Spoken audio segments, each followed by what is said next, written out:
Welcome to Hatman Strikes Back Daily Boxing News. Shout out to, I was going to say everybody in the chat, but the few people there are in the chat.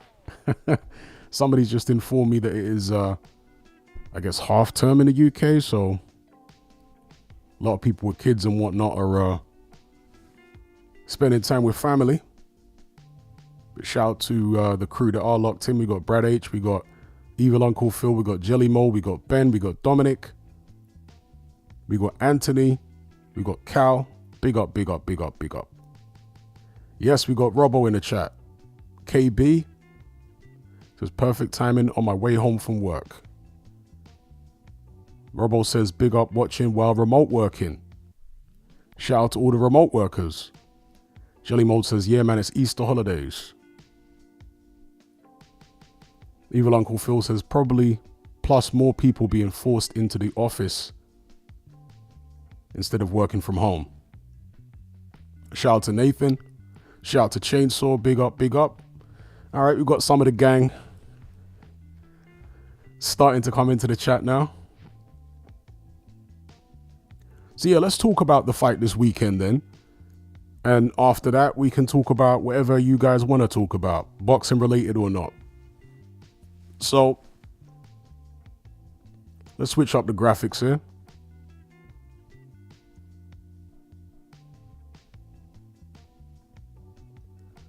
Boots Ennis versus Eimantas Stanionis taking place this weekend. This is a welterweight unification, of course. This is the BoxRec page for the fight. 12 rounds.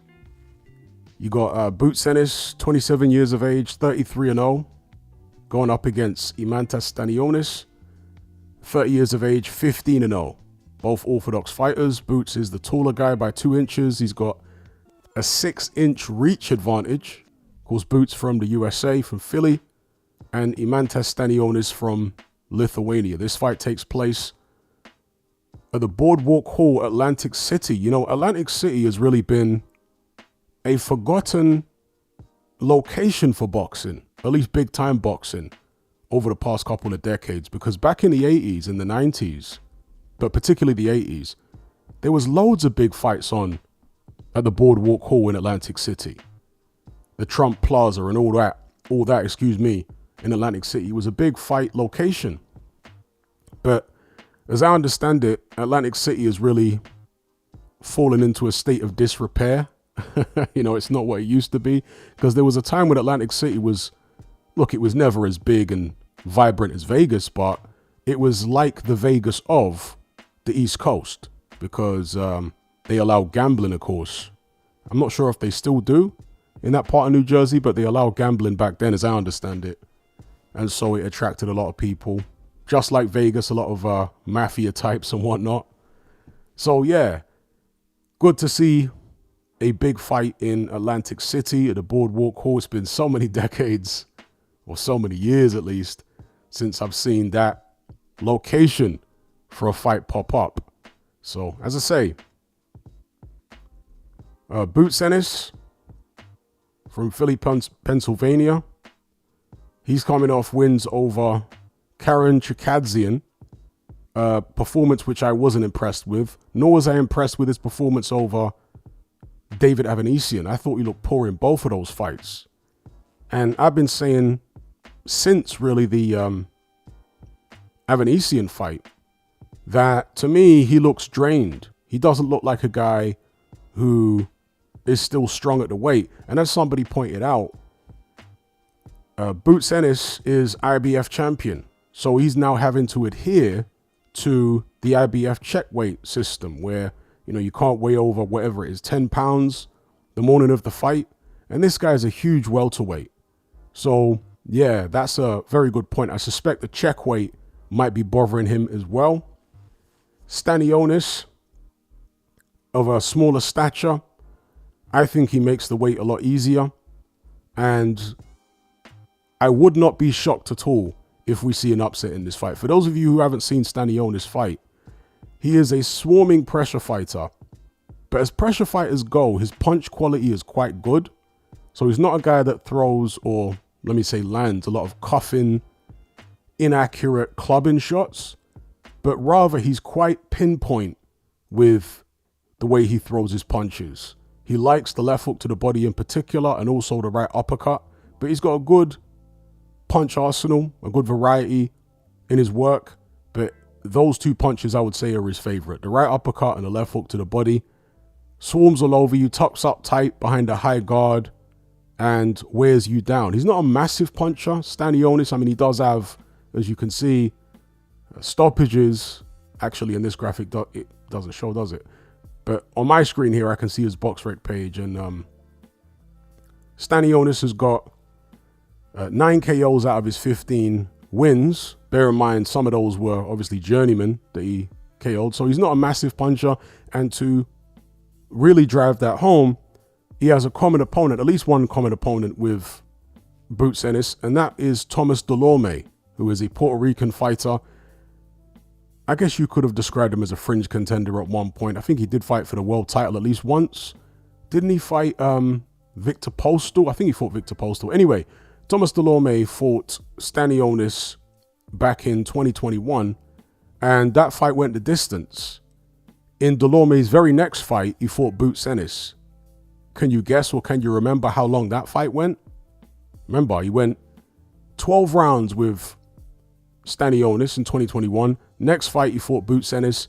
Ennis got him out of there in 1 round. Okay, just to drive home how different, I want to say, the power is between these two. Stanionis is a guy who can hurt you, but it's more through accumulation of shots rather than, single punches and whatnot. But because Stanionis throws so many punches, because he's so active, because his stamina is so good, and he apparently makes the weight so easily, I think there is a danger there for Boots Ennis. If he's going to approach this fight in the way that he did Avanesian and Chikadzian, then he's going to be looking sloppy in there against Stanionis, who, like I say, is a sharp puncher, who is quite precise with his hooks and uppercuts. Ennis, in his last 2 fights, really tried to use his size and weight, leaning on his opponents, pushing him back. And so much of Ennis's work looks forced to me. His punches don't flow anymore like they did a couple of years ago. He looks like he's really making an effort just to get punches out of there. And that's why I think, see, some people think that his dad wants knockouts and that's why Boots is fighting the way that he's fighting. But I don't think it's just that. I think that Boots doesn't have the legs anymore, and he doesn't have the energy anymore at welterweight, because he's been at this weight for far too long. He should have moved up years ago, really. At least 2 years ago, I want to say. He turned pro whenever it was, very early 20s. He's now 27. That's a long time to stay at the same weight class when you're that big. So, yeah, Boots needs to have made the weight better, but it's hard when you're as big a welterweight as he is to find some way of making the weight better. Obviously, these guys a lot of the time have nutritionists and, they hire experts and whatnot, but what if Ennis already had those type of people in place for his last couple of fights? Do you know what I mean? Where can he find some extra weight to lose, or a better way to go about losing the weight? So it wouldn't shock me if there's an upset. But really and truly, a fully hydrated Boots Ennis at his best, in my opinion, is a better fighter than Stanionis. If Boots has his legs and he's got some energy about him, he should be able to beat Stanionis quite comfortably, I would have thought. Because again, when he's able to move and do his thing and mix it up on the inside when he needs to, he's a very versatile fighter. He's never going to have the greatest defense in the world, Boots Ennis, but again, when he's got the legs, his legs become his defense. But in his last couple fights, there was no legs there. And, somebody in a recent live stream asked me, who is the worst boxing dad out of Teofimo Lopez's dad and Boots Ennis's dad? And for me, it's Boots Ennis's dad. Like, seriously, he's so overbearing. I mean, if you look at the way that his dad talks to his son when he's in the corner, the way he looks at him, because Boots Ennis's dad is actually bigger than him.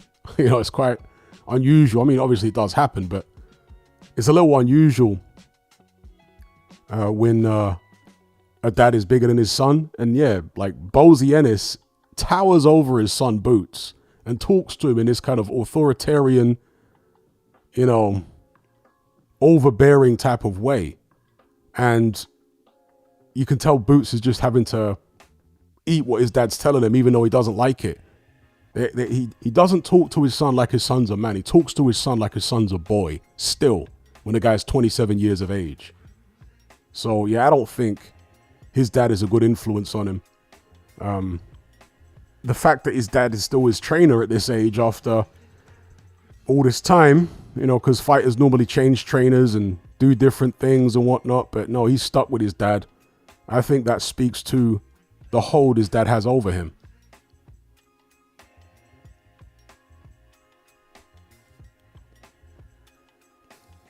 Papa Jaga says, Stanionis, my fellow countryman, pure athlete, never balloons, always in decent shape. Great shape. Jimbo says, but he did look terrible on his recent Instagram story from yesterday, and it's only Wednesday. Yep. Evil Uncle Phil says, Ennis didn't show good defense in his last fights, plus him being drained with his dad giving him bad advice. This may end bad for him. Star Fox says these boots were made for walking away from 147 pounds. Jimbo says Stanionis looks like he's only 19. I was surprised to learn he's 30. Yeah, 30-year-old man. Big up G-Man in the chat. Shout out to Cal Power. He says, all I know, Conor Ben should not go anywhere near these two after the 2 fights with Chris. That'll be career suicide, especially if he loses the fight with Chris, which I think he will. Yeah, I'm picking Eubank to win the fight as well. Shout out to June Sports. Shout out to No Name. Chainsaw, if I didn't big him up already. Robo Robert says Bill Haney is worse, I think. Personally, I don't think so. I think Boots' dad, Bozy, is worse. I'm talking about as a trainer. Because the thing about Bill Haney is Bill Haney's always been willing to bring other people in to help train his son. You know, he's brought Ben Davison in and various other people to help train his son. So Bill Haney doesn't act like he knows everything about boxing. Whereas, or that he necessarily knows what's best for his son in a boxing sense all the time. Whereas Bozy Ennis does. He acts like, we don't need no help. I'm the guy. He's always the main voice in the corner and so on. I know a lot of people don't like Bill Haney as a character, but I'm just talking about in his capacity as a trainer. I personally think that Bozy Ennis is worse. The advice, and that's the most important thing, the advice that Bozy Ennis gives his son is often terrible. It's proper terrible. Shout out to Joey. Shout out to Ayed. Evil Uncle Phil says Bill Haney knows his place. He's the hype man. Yeah, he's the hype man for Devin. He's the hype man and I think manager and, you know, handles the business stuff. But when it comes to the boxing stuff, he's willing to let more experienced and more qualified people help out with his son. Whereas Bozy Ennis, or Bozo, as some people like to call him, is, you know, the authoritarian trainer for his son, Jaron. Shout out to Afro Jam. He says, Stanionis has been inactive for years. That is why I slightly favor Boots. Okay, well, you know, inactive, but his last fight was in May last year, so that is 12 months out the ring, to be fair. And prior to that, as you say, he was out of the ring for 2 years. Yeah, that's definitely a good point that you raise. Inactivity for Stanionis. But, you know, inactivity tends to negatively affect some styles more than others. If you're an aggressive guy and you're trading on work rate and aggression and physicality, I don't think that is eroded by time out the ring as much as a fighter who is more of a boxer and they rely on timing and finesse and reflexes and speed. I think that is eroded more by time out the ring than a pressure fighter. because Stanionis is primarily a lead puncher. He's not waiting for you. His timing doesn't need to be as immaculate as a boxer who stands off. So I think Boots Ennis has got his hands full in this fight, and he's going to need to be stronger, I think, and better than he was in his past couple in order to get through this fight with a victory, personally. But I do think that the Boots Ennis of a couple of years ago, who had his legs, who had energy, beat Stanionis. I think Boots Ennis is the more talented fighter. Like, to me, there's no doubt about it. Stanionis is pretty basic, really. He's a good pressure fighter, you know, sharp puncher, not a big puncher, but a sharp puncher, pretty quick hands. I forgot to mention that about Stanionis as well. He does have pretty fast hands. You know, he puts his shots together well. But, yeah, for me, this is, I don't want to be disrespectful towards Stanionis, but it's more a battle between Boots Ennis and the 147-pound weight limit than it is between Boots Ennis and Eimantas Stanionis, in my opinion. Maybe I'm selling Stanionis short, but that's the way I look at it. He is a good fighter, but I don't think he's special, I guess. Shout out to Sanika Blade. Shout out to Kayvon.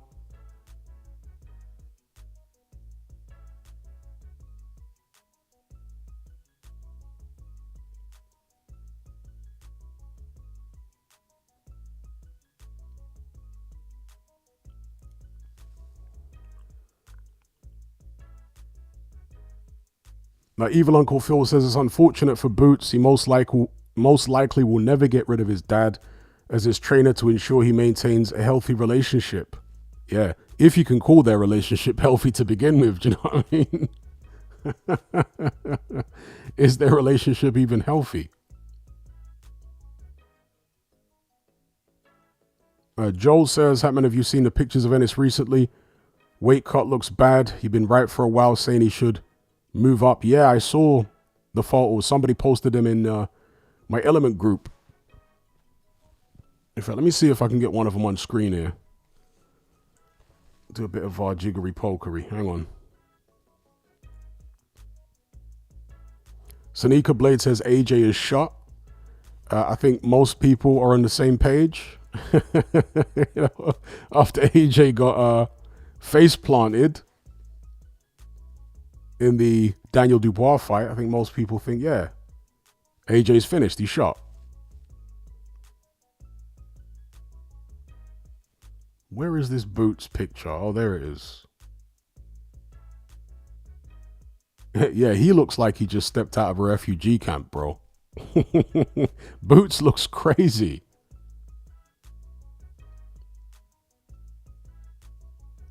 Boots looks crazy in that shot. Let me try to get this up on screen.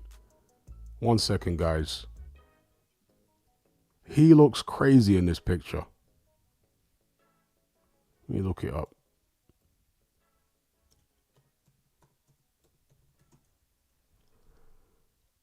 Boots Ennis. Hopefully he's still got it on his Instagram page, because I don't have to transfer it from my phone. I might have to. Let's have a look at his status. Can I screenshot it from here? Okay, there it is. Let's screenshot it. There you go. Trim this down a sec. And you guys will see how emaciated Boots Ennis is looking. And like others have said, it's only Wednesday, man. We're not even on... Thursday. The weigh-in is, no, but I guess this was from yesterday. That's right, yeah. This picture was from yesterday. And this is how Boots Ennis is looking already. So I'm just cropping the photo down so you guys can see it more clearly. I'm going to put it up on screen here. It literally doesn't even look like the same person, you know? It's crazy how much weight some of these fighters lose. It's a madness. Right, let's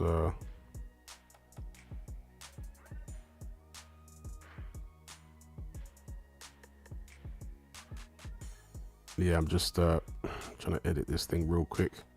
Accidentally shut it down when I didn't mean to without saving it. Hold tight, peeps. See, I don't use Photoshop anymore. I use a, I guess you could call it a ripoff of Photoshop called Affinity Photo 2. And the reason that I use, and just a bit of trivia here for you guys, not that you're interested, but I'm going to say it anyway. I use kind of a knockoff of Photoshop called Affinity Photo 2, which is nowhere near as good as Photoshop, but I make it work. And the reason I don't use Photoshop is because they do not sell perpetual licenses. And I was using like cracked versions of Photoshop, but on Mac, they always get sussed out somehow. You know, on Windows, you can use cracked versions of Photoshop forever. But on Mac, they've got some type of, I don't know, understanding or cooperation with Adobe. And whenever Mac updates, it always susses out that you're using a cracked version of Photoshop and it shuts it down.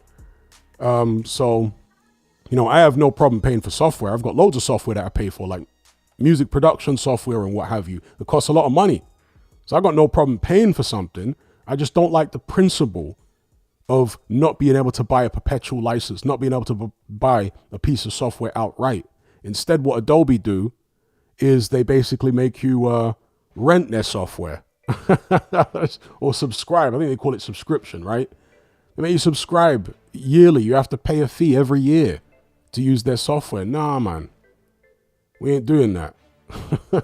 I don't agree with that. Yeah, let me buy it outright rather than doing this ridiculous subscription nonsense. All right, resize document. All right, I'll do. Use this, get it up on screen. All right, here we go.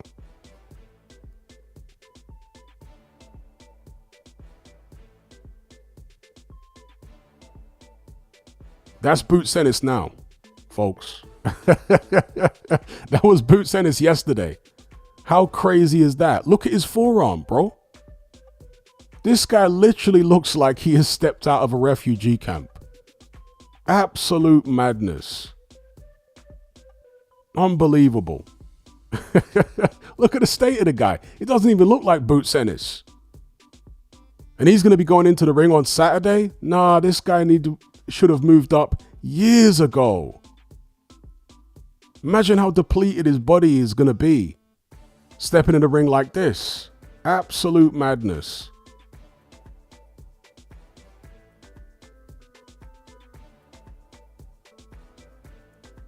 Joey says Adobe is terrible now, man. Yeah, they really are. Like, what a cynical business model where you can no longer buy their products, their programs outright. Because you used to be able to buy Adobe products outright. But then they switched to this subscription model where you have to pay a yearly subscription. You can't have a perpetual license. It's terrible. So just out of principle, I won't use Photoshop. Out of principle.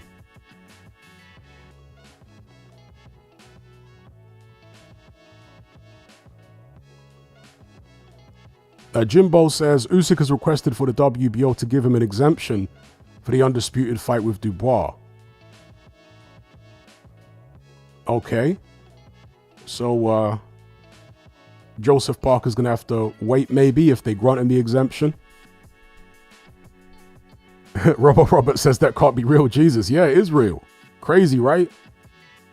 Look at the state of the guy.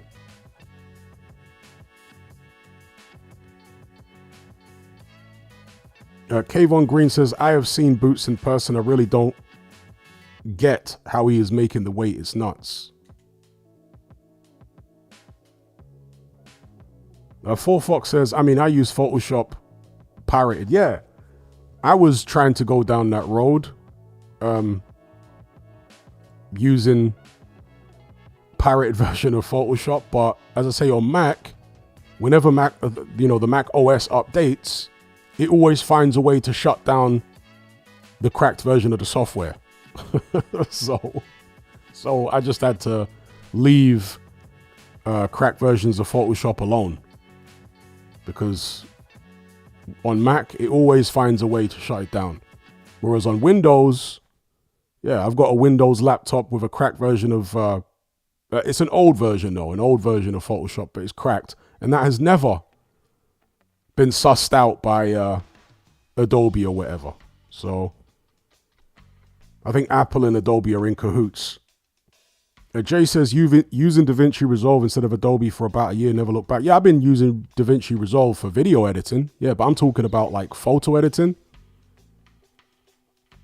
For video editing, I've been using DaVinci Resolve for maybe 3 years or something like that, maybe. It's been quite a while since I've been using DaVinci Resolve. It's crazy that DaVinci Resolve is free. Do you know what I mean? It's crazy. Like video editing software that's that powerful for free is a madness.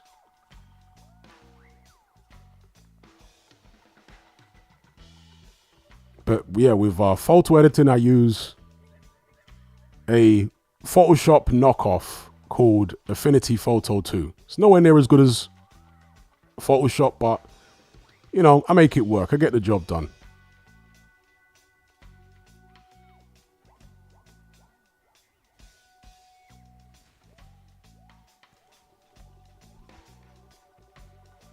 Danny says that's the epitome of dead at the weight. I agree.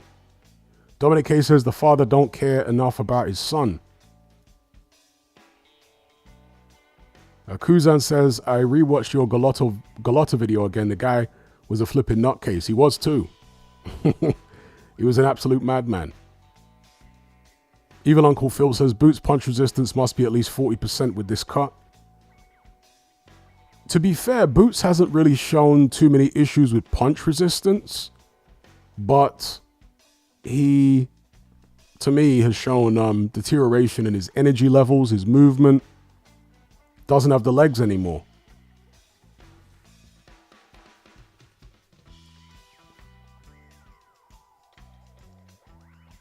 Now, 4Fox says the only problem with the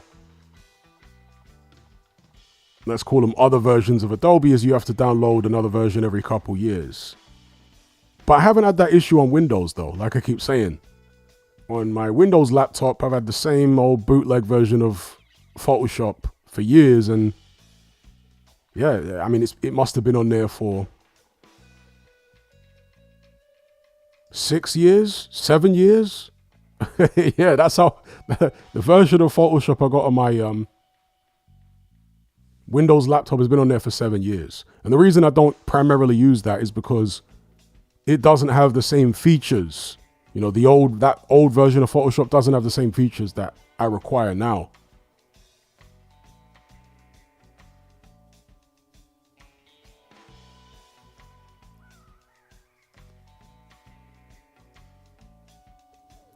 So H Ming says, Hatman, in your opinion, who's the best at 147? Also asking chat, well, we might find out this weekend. We'll at least find out who's the best between Boots, Ennis, and Stanionis.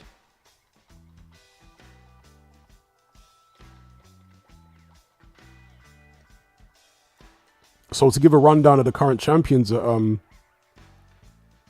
welterweight, we've got Boots Ennis, we got Stanionis, Mario Barrios, and Brian Norman Jr. I think the consensus would be that Barrios is probably the weakest of the champions. That'll probably be the consensus. But again, until these guys get in the ring and fight each other and we get an undisputed champion, we can never know for sure. And that's why, as was the case during the whole Tyson Fury saga, I didn't like to start calling this fighter the best or that fighter the best at heavyweight. Because once you give somebody that crown, it removes the incentive for them to actually get in the ring and become undisputed. Yeah, so I'm very, very wary of calling anybody the best in any division until they've actually unified. Because there needs to be some type of pressure on them to want to unify. Do you know what I mean?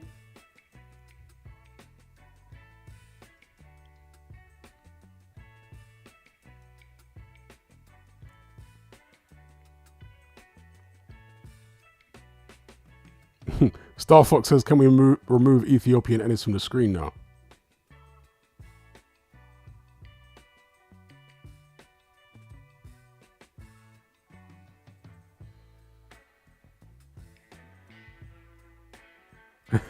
Four Fox says, for me, Jack Sparrow, Adobe, Flash works just fine, but things like Illustrator and Photoshop always end up failing. Are you using Mac or Windows? Somebody mentioned Linux there. Yeah, I've always, for the past few years, thought about getting a Linux machine, but I am not tech savvy enough to really know how to set up Linux. So, yeah, that's the issue. Because Linux is really like a bespoke OS. I know you can get you can download different OSs that are designed for Linux.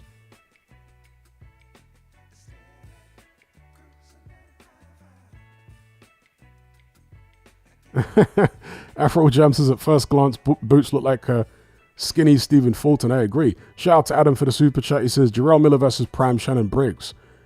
Now that's a real Brooklyn brawl right there. I would actually go with Jarrell Miller. Yeah, I'd go with Miller. And I would say that, you know, Briggs' stamina was poor, always poor.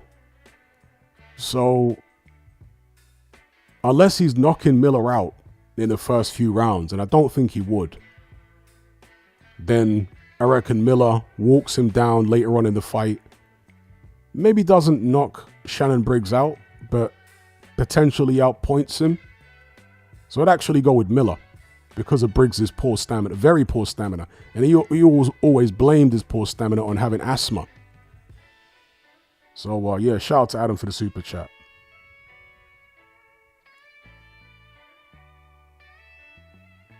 Matthew says, all you have to do to get into Linux is take an old laptop, install and mess around. He says it's much, much easier these days. Very much easier to use now. Okay. Star Fox says, I thought I knew computers until I tried Linux. Yeah, it's a little daunting, you know, if you're not really that tech savvy. Linux, you know, looks like a bit of a learning curve.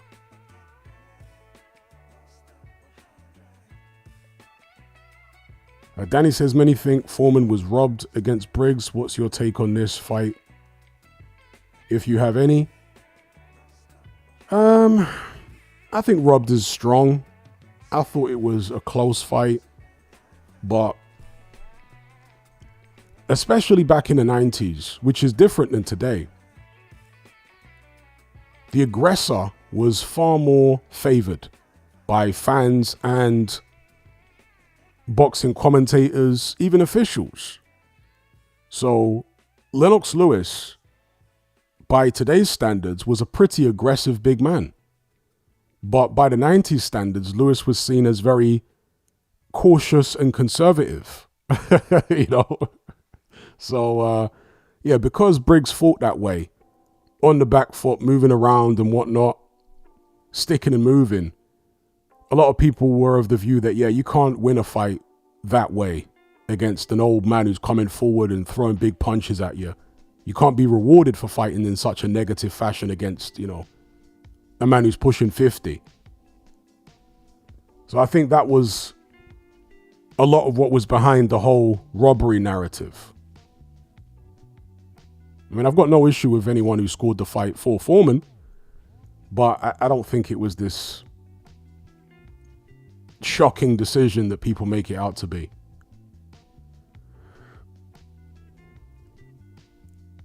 Jimbo says, do you think Boots relies more on athleticism than ring IQ? He doesn't seem like the most intelligent fighter, just very flashy.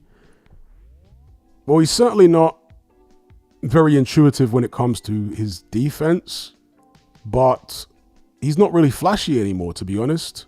In his last couple of fights, I didn't see much flash there.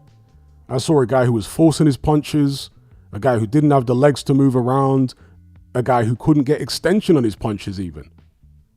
Getting extension on your punches means that Again, you have a certain amount of distance between you and the opponent, and you have to have a solid base with your legs.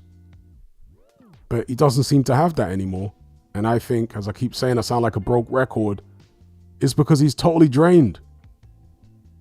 And again, for those who are just tuning in, this picture of Boots Ennis on screen right here is from yesterday.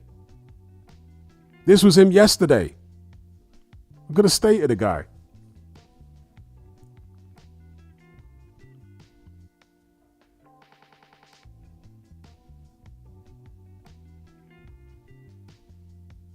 Joey says, what is going on with Huey Fury's career?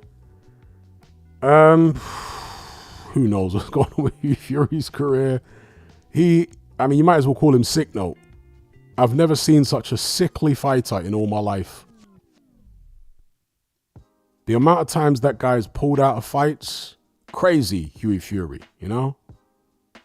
And one of the things that happens when you pull out of fights that many times is opponents and promoters can't have any confidence in you.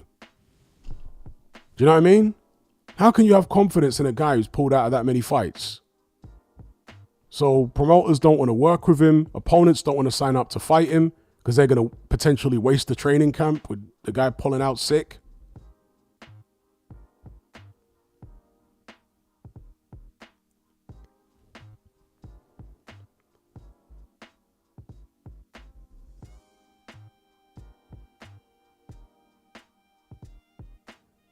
Unblocking Faith documentary. That's an interesting username there. It says his weight looks bad. It does indeed.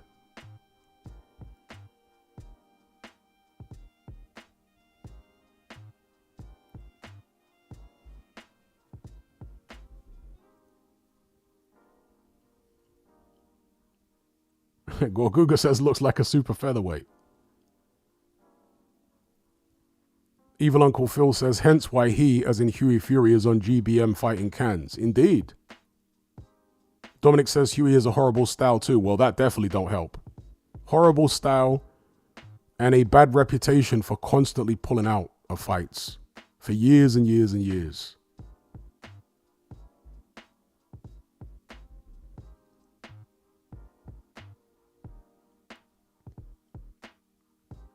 Jay Silver says Huey needs to retire. He has terrible, or he is terrible, I guess you meant to say. I saw him the other day calling out Dylan White, and a few weeks ago, I swear he was calling out AJ. Why would either of them fight him, especially AJ? Like, why would AJ be interested in fighting Huey Fury?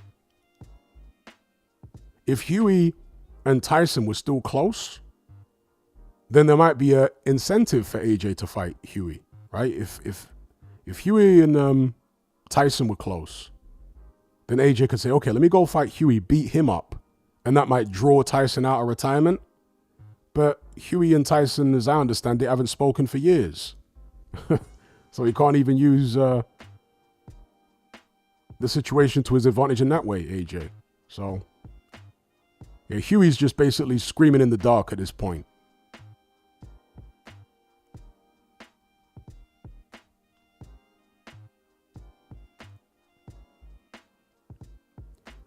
Shout out to Ade in the chat. Is it the real Ade or is it a troll? Because we do get a lot of trolls in here, trust me. If it's the real Ade, shout out to Ade. Morning peeps. No, you're assuming Ade's in the UK.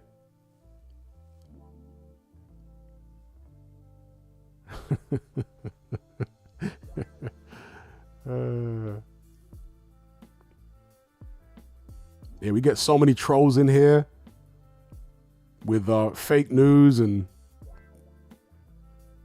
all sorts of stuff.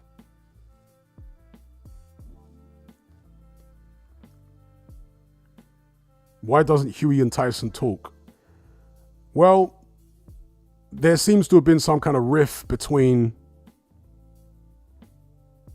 Tyson, his dad John, and his, John's brother Peter and Huey. But I think it's between the dads, between Huey and John. I've only heard rumors. I can't tell you what the truth is. But I heard a rumor that there was some type of dispute over money which stemmed from the Huey Fury Joseph Parker fight. Okay, so the rumor I heard, I can't say whether this is true, but the rumor I heard was that basically Mick Hennessy couldn't pay for Joseph Parker and Huey Fury's purses. So Joseph Parker actually stumped up the money to pay somebody. Maybe it was to pay Huey or whatever the case may be. He bankrolled it. And supposedly that's why Tyson and Joseph Parker formed a bond, was over the situation there where Joseph Parker, out of his own money or whatever the case may be, sorted them out financially for that show. Either he gave up part of his purse or something happened. This is the rumor. But perhaps somebody was supposed to pay something back from the Hennessy side or the, a Peter Fury side. And it all got into a dispute over money. And John Fury was very upset. He was standing on his business and Peter Fury was standing on his business. And yeah, that's the rumor I've heard over the years, that it was a dispute over money. And when you've got a character like John Fury, involved in any kind of dispute, whether it's with a family member or anybody else, he's going to exacerbate the problem.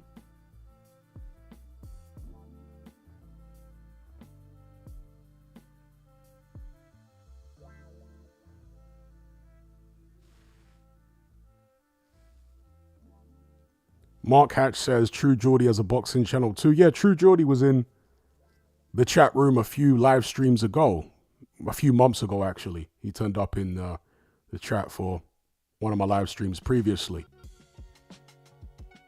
Jelani Jones says, when is it never not money? Yeah. As they say, money is the root of all evil, or more precisely, the love of money is the root of all evil. Who sang that song? For the love of money, people will lie to each other. For the love of money, people will steal from their mother. For the love of money, people will kill their own brother. Yeah. Don't watch the vocal range, folks. It's terrible. Sometimes people ask me, can I sing?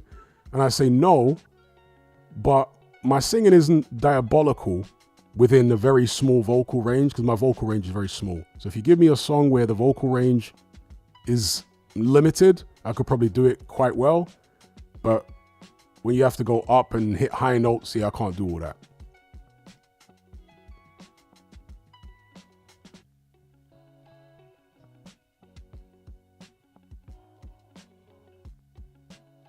Shout out to Austin Spears. He says, Parker versus Hrgovic, who you got? Honestly, I might have Hrgovic because of his output, perhaps turning into a dogfight, but Parker might turn it around because Hrgovic gasses out. Parker is more technically, in my opinion, I guess you meant to say more technically proficient. I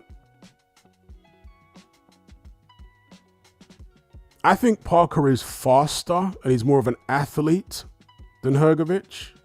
But I think Hrgovic is pretty good technically, to be honest with you. I think he's pretty good technically, but he fancies himself as a massive puncher and he's not. And I think, as I've been saying in the past few videos about Hrgovic, that's part of his problem. He needs to get to grips and come to terms with the fact that he's not a massive puncher and adjust his style and his boxing approach accordingly. Yeah, if he can accept the fact he's not a massive puncher, I think that'll be better for Hrgovic. Not like he's feather-fisted, but he's not a big knockout artist. So he needs to focus more on the technical aspects of his game, which he does have, I believe. As in, he needs to utilize more technical boxing. Not become an out-and-out technical fighter, but lean more in that direction than he does currently. But I think it's a very good fight, Parker versus Hrgovic. Parker's definitely got the stamina. Although saying that, Parker did gas out in the Joe Joyce fight, right? He got worn down and taken out, although he says he was ill.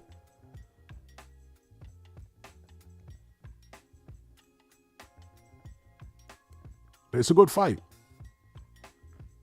Mr. Merkel says, Hatman, you were the one that put me on to Ade's channel years ago, along with G-Man, Chris Andre. Yeah. I remember when Ade was on his old channel with his friend Ryan. I think it was called Box Talk. And so I saw his ascent from YouTube all the way to doing commentary in, I think, Africa. And then he worked for Sky, and then he worked for DAZN. But the first time I started watching him, like on his original channel, Box Talk with Ryan, you could tell that he had talent on camera. Like you could tell straight away, just the way he spoke very clearly and concisely, and how comfortable he was on camera. Because normally when people start doing YouTube for the first time, they're awkward on camera. The vast majority of people are awkward on camera. Whereas Ade was very comfortable on camera from the beginning. So you could see that there was a talent there for like broadcasting and whatnot. And he's gone on to much bigger and better things in a relatively short space of time. So I think this was his calling, you know, for Ade to do what he does now and be the face of DAZN. I think he's the best boxing presenter in the game right now, personally.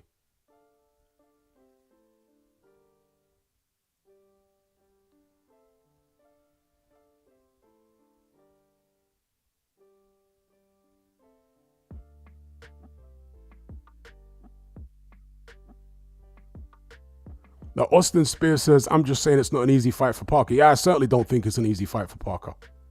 Philip Hrgovic. Ali says Hrgovic wins that. Parker ain't got that dog Hrgovic has.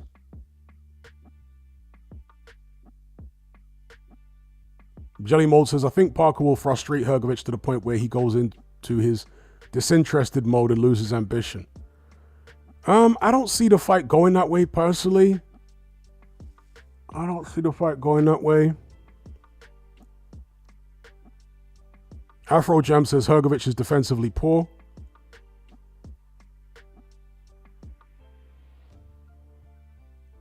Four Fox says Hrgovic is like Vitali, where he has decent power but not crazy one-punch power. Yeah, I agree with that.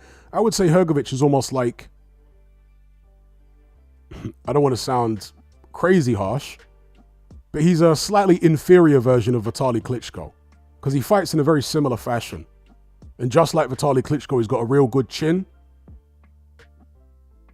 But yeah, I would say he's like, I don't want to say knockoff version, but a not quite as good version of Vitali Klitschko.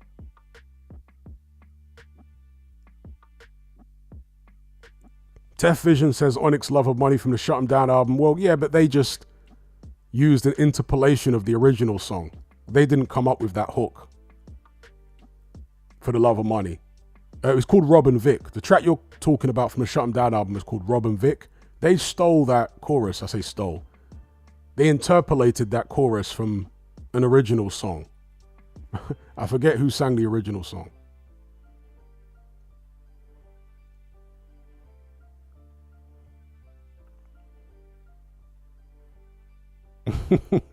Ali says Dev's voice is jarring. He sounds like a nursery teacher.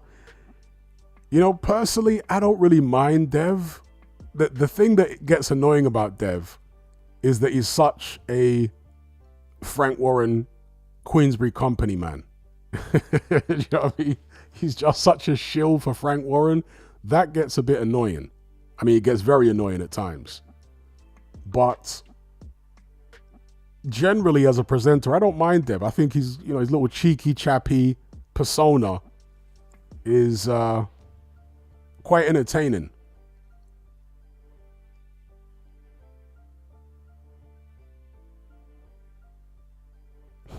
Robert says Dev cheese and onion sandwich. Yeah, Dev Sani.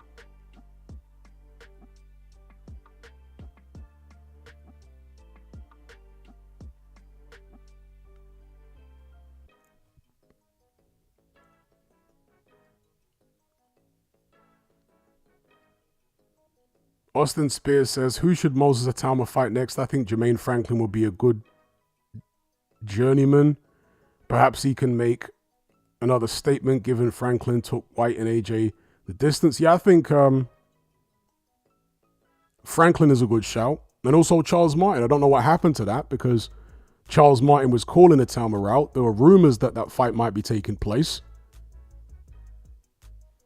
Not sure what happened there, but yeah, I think Franklin will be a good shout for Itauma. Charles Martin. Yeah, guys like that you can use as a measuring stick against other top heavyweights. FV says Dev's always trying to get sound bites out of fighters.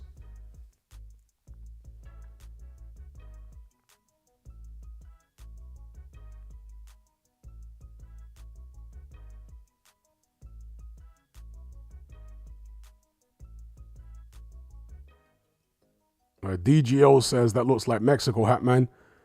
It's not Mexico.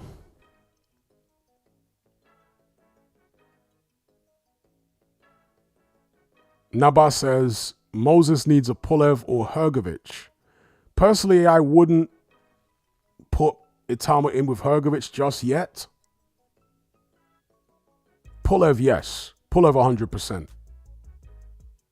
But I wouldn't put him in with Hrgovic just yet. The only way, if I was part of Team Itauma, that I would want to take that risk now is if they could get him a fight with Hrgovic. I mean, the timing doesn't work out, but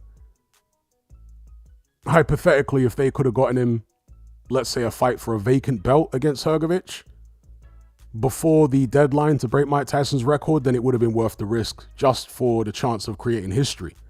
But since that opportunity is not going to be there, he's not going to break Mike Tyson's record, then there's no need to rush. And I think a Hrgovic fight is a bit too soon. Not that he can't necessarily beat Hrgovic, but it's like, why rush? You know, if there's no chance of breaking Mike Tyson's record, then just chill. Just take him at a more sensible pace.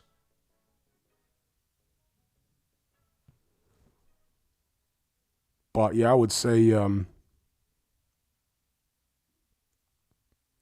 Kubrat Pulev would be perfect for him, but it looks like Kubrat Pulev may be fighting Michael Hunter in this WBA box-off or tournament, however you want to describe it.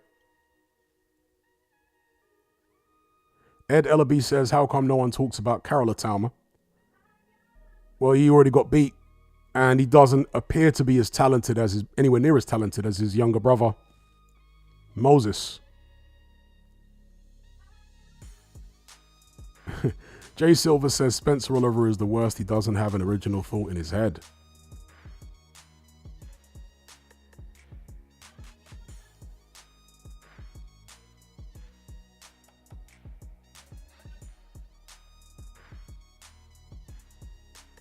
Thomas Leonard says TalkSport think Hrgovic is terrible. Yeah, there seems to be kind of a consensus that Hrgovic is not very good. I mean, one of the things that kind of baffled me was this notion that the loser of Joyce Hrgovic should really be looking at retirement. Now, if the loser is Joe Joyce, as it was, yeah, you can understand that because the guy's nearly 40 and he's got whatever it is, 4 or 5 losses. Hrgovic only has 1 loss, and it's to one of the current champions. And he's only 32. So why people were suggesting he should retire if he lost to Joyce is beyond me.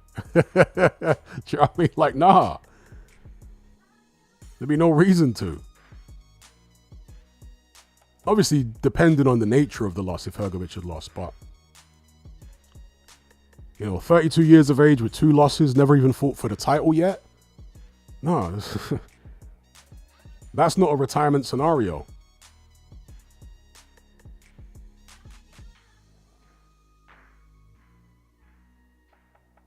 Four Fox says, where did Spencer Oliver even come from? He just appeared. Well, Spencer Oliver used to work with Sky. Obviously, he was a professional fighter himself. I remember when he received this terrible brain injury. He got knocked out. I think it was a European title fight. Got knocked out badly and ended up with blood clot on the brain. And he is one of the few fighters that suffer that injury and make a full recovery, where he's not disabled in any discernible way. Right? I think he still has like neurological problems from time to time. I think headaches and whatnot. But He can still walk and talk and, do everything normally. He's one of the few people that make that type of recovery. Adonis Stevenson was another one. Most of them end up with severe disabilities. But anyway, after his boxing career was over, he eventually got into punditry, and he was working, as I say, with Sky for quite a while. And then from Sky, he's found his way over to TalkSport.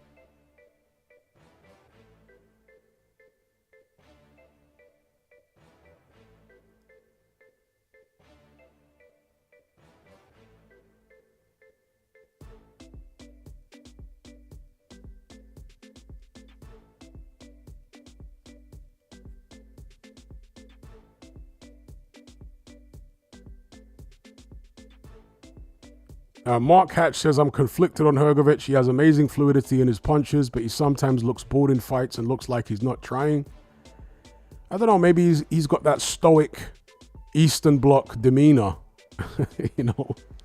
But if you look at the punch stats for the Joe Joyce fight, Hrgovic actually landed more punches than Joyce in every round. And Joe Joyce is a guy who's known for his work rate. He didn't throw as many as Joyce, but he landed a lot more than Joyce in every single round in the fight. And he actually threw more punches against Joyce than Usyk threw in the first Fury fight. And remember, Hrgovic Joyce was only 10 rounds. Usyk Fury was 12 rounds. Now, obviously, Usyk had to work a lot harder to get close to Fury than Hrgovic, and to therefore land on him, than Hrgovic had to work to land on Joe Joyce. Landing on Joe Joyce is a piece of cake, right? So I get that, but still, Hrgovic is a much bigger man than Usyk. So putting it in perspective, Hrgovic throws quite a lot of shots. His work rate is pretty high.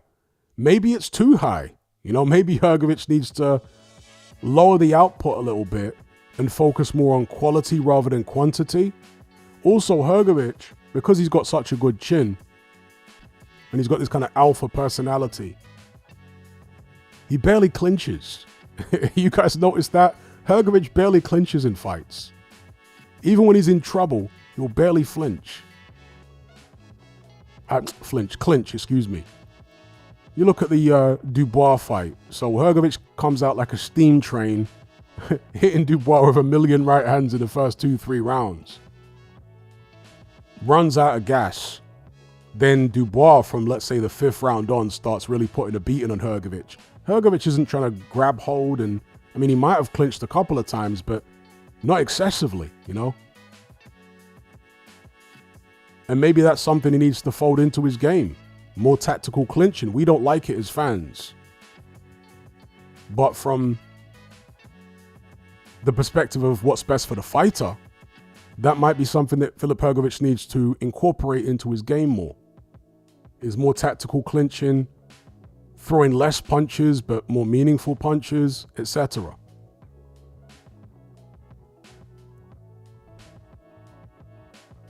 Yeah, Spencer Brown, now he's somebody that really did appear out of nowhere. At least on the public stage.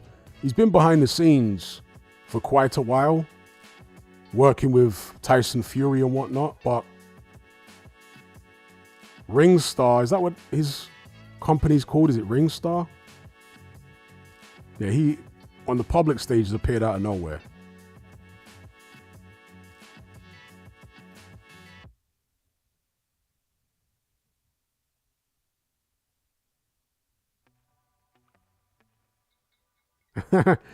Adrian says, with a name like Carol, what do you expect? He's talking about Carol Itauma.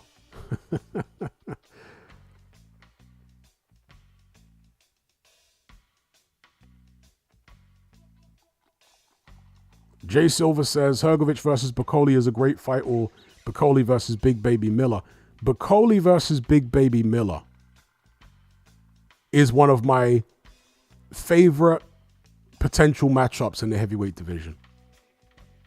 Because apparently, Bakole and Miller sparred in Tyson Fury's training camp a year or two ago. And it was actually Bakole that gave Miller the beating, which Miller admitted to taking in that training camp. Because at the time, there was a video of Jarrell Miller coming out of Tyson Fury's gym, And he said he just got his butt kicked in the gym. I was assuming it was by Fury, but come to find out, it was actually Martin Bakole who kicked Jaron Miller's butt in the gym. And that's one of the reasons that Bakole was so confident that, that's one of the reasons that Miller was so confident that Bakole was going to beat Jared Anderson, because he'd been in the ring with Bakole. He knew what he was about. So I'd like to see them duke it out in a professional ring for sure. I'd love to see Martin Bakole versus Jaron Miller. Love to see that fight. And also, yeah, Bakole versus Hrgovic is another great fight.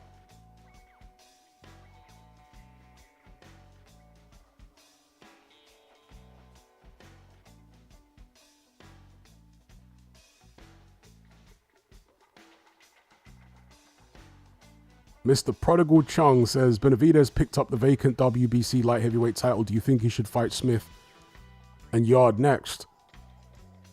There appears to be, unfortunately, a new Cold War emerging in boxing. It seems like the default state for the boxing world, doesn't it? To be in a perpetual Cold War. We had a year or so without a Cold War, but now it seems we're getting back into one again. And you've got PBC, the WBC, and potentially Bob Arum on one side. And on the other side, you've got Turki Al-Sheikh with, the people, the promoters that work with him. So, yeah. Given the fact that there seems to be this new emerging Cold War, who can Benavidez fight right now? Unless other belts get stripped from Dimitri Bivol, which is possible. His options are going to be limited to Callum Smith, who is represented by Matchroom, but I don't think the relationship between Matchroom, and I'm reading between the lines here, I don't think the relationship between Matchroom and Turki Al-Sheikh is particularly, how can I word it? I think their relationship is getting a little strained. I'm not an insider. I'm just going off some of the stuff Eddie Hearn has said and some of the comments he's made in recent interviews. I think the relationship between Matchroom and Turki is getting a little strained.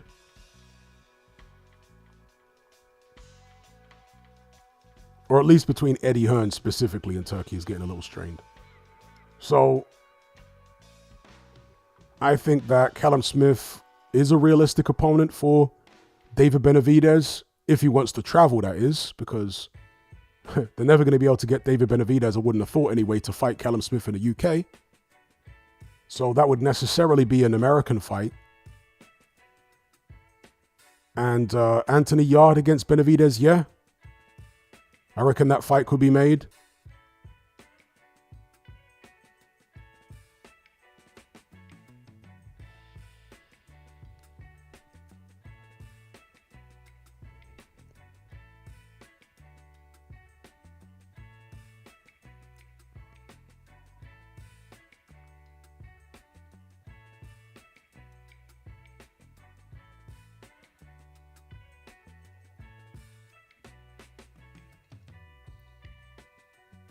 Stockholm says, big up to Hatman, you were right or spot on about Richard Torres. He definitely showed much better defense against Villanello, but his style is still very ugly. Yeah, it's ugly, but deceptively effective. And I based my prediction for that fight a lot on the rematch that Torres had with Bakadir Jalolov in the Olympics, because he had good head movement in that rematch. Especially in the first couple rounds, his head movement was very good. So I knew he was capable of moving his head more against taller opponents if he felt like he needed to. I knew that was in the locker for him. And so we saw a lot more head movement against Villanello. And Villanello, who's very upright, was just throwing the right hand the same way the whole fight, and he just kept missing and missing and missing and missing and missing. Torres was ducking underneath that right hand so easily. Even when Villanello threw it as an uppercut, he couldn't land it Well, very rarely anyway, on Torres's chin. He hit him in the body, I think, more with the uppercut than the head. So he just couldn't get the timing right because Torres kept ducking underneath the shot and also moving to his own right before closing Vianello down. So it was forcing Vianello to have to punch across his body, the punch having to travel further, and the kinetic chain basically loses the energy by the end of the punch, having to punch across your body like that. So yeah, Torres looks sloppy, but he's deceptively effective.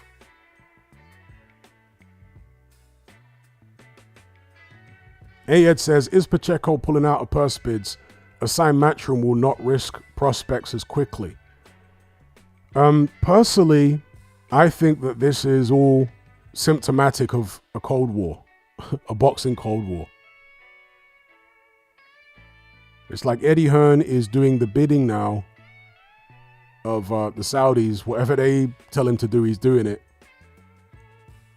And there seems to be tension between the Saudis and the WBC.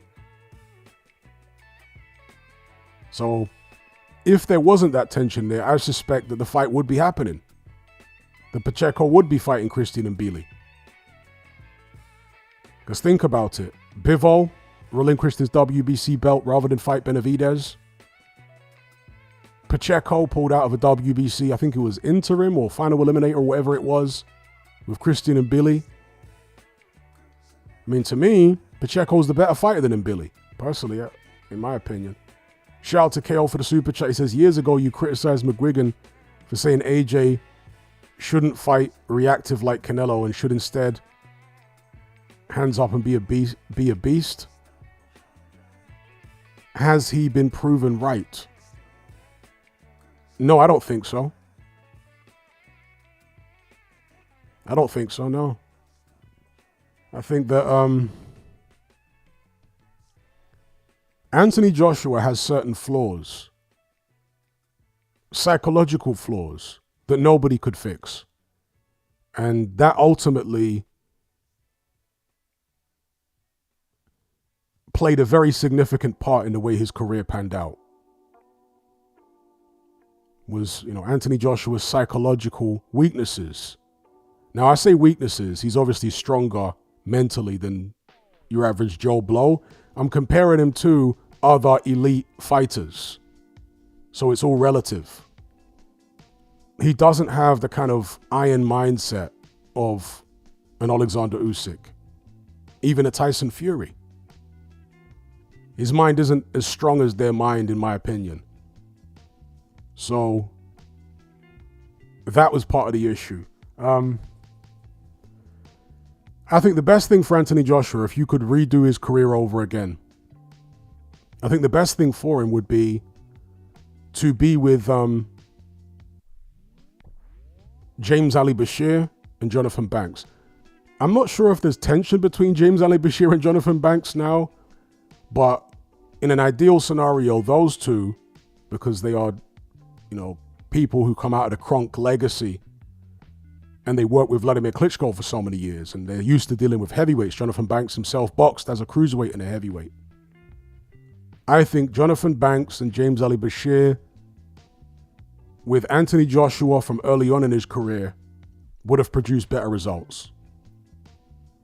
That's my personal view, because again, you've got a guy who doesn't have the mental constitution to be a wrecking machine. If you're going to go forward and be a wrecking machine, you're going to get hit. Do you know what I mean? Like, he was being a wrecking machine when he unloaded on Andy Ruiz in New York and got hit with a left hook and dropped. That's what he would have encountered being a wrecking machine. Do you know what I mean? He's not built for that.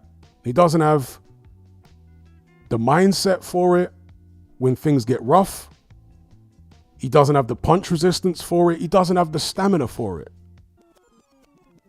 Now, there might be certain fights where it would have been best for him to fight that way. But in the main, I think AJ would have been better off being groomed to be more of a technical Klitschko type fighter.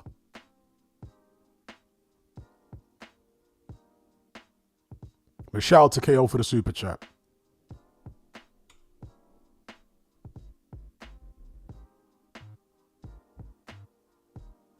You know, it's like people say that the way you fight is a reflection of your personality.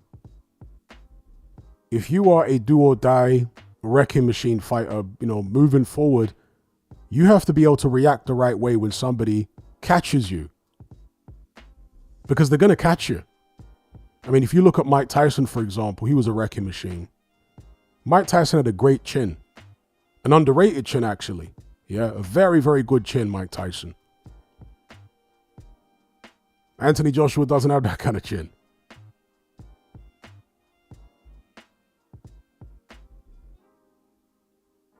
Yeah, shout out to KO. Shout out to Mr. Luca for the super chat. He says, when do you think Eddie leaves boxing? Soon, maybe? Yeah, it seems as though the Saudis are starting to tighten the purse strings a bit. They're not paying or overpaying fighters to the same extent that they were 6 months, a year ago. So if that money completely dries up and the Saudis then start focusing or channeling most of their money into the project they have with Dana White, then we'll have to see how long Eddie Hearn lasts. Because I saw an interview, I think it was with IFL the other day, and Eddie Hearn was talking about getting money from DAZN all of a sudden. Because traditionally, of course, that's where promoters get their money from, right? They get budgets from the broadcaster that they have a deal with. But since Turkey and the Saudis, you know, before Turkey, you had Prince Khalid, Skill Challenge. Since the Saudis entered the scene, Eddie hasn't needed to rely so much on DAZN to make big fights, at least. I'm sure he still gets money, still uses his DAZN budget for other fights, but he hasn't had to rely, it would seem, on his DAZN budget as much to make big fights because the Saudis are willing to pay these massive site fees.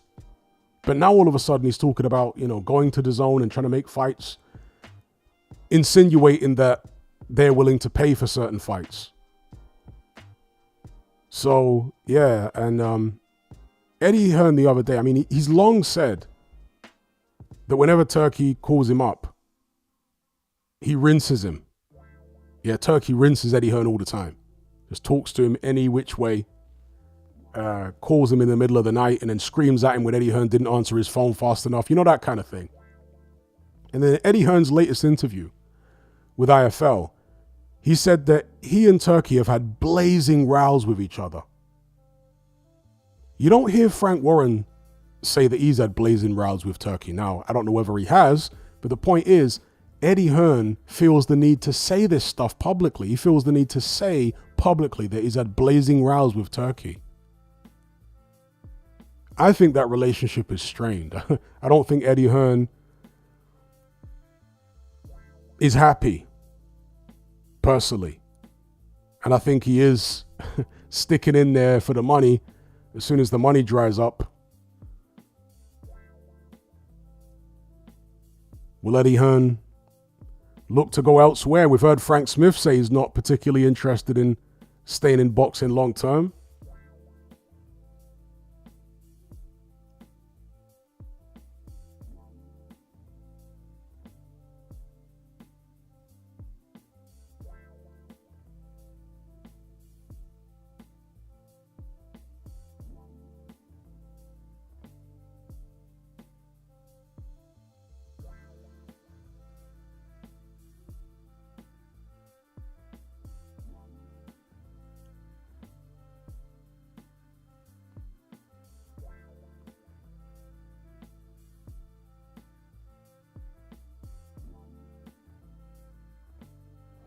KO says, as Shane says, he definitely didn't have the reflexes or chin to fight hands down and slip shots and counter Dubois regardless of his mentality, surely.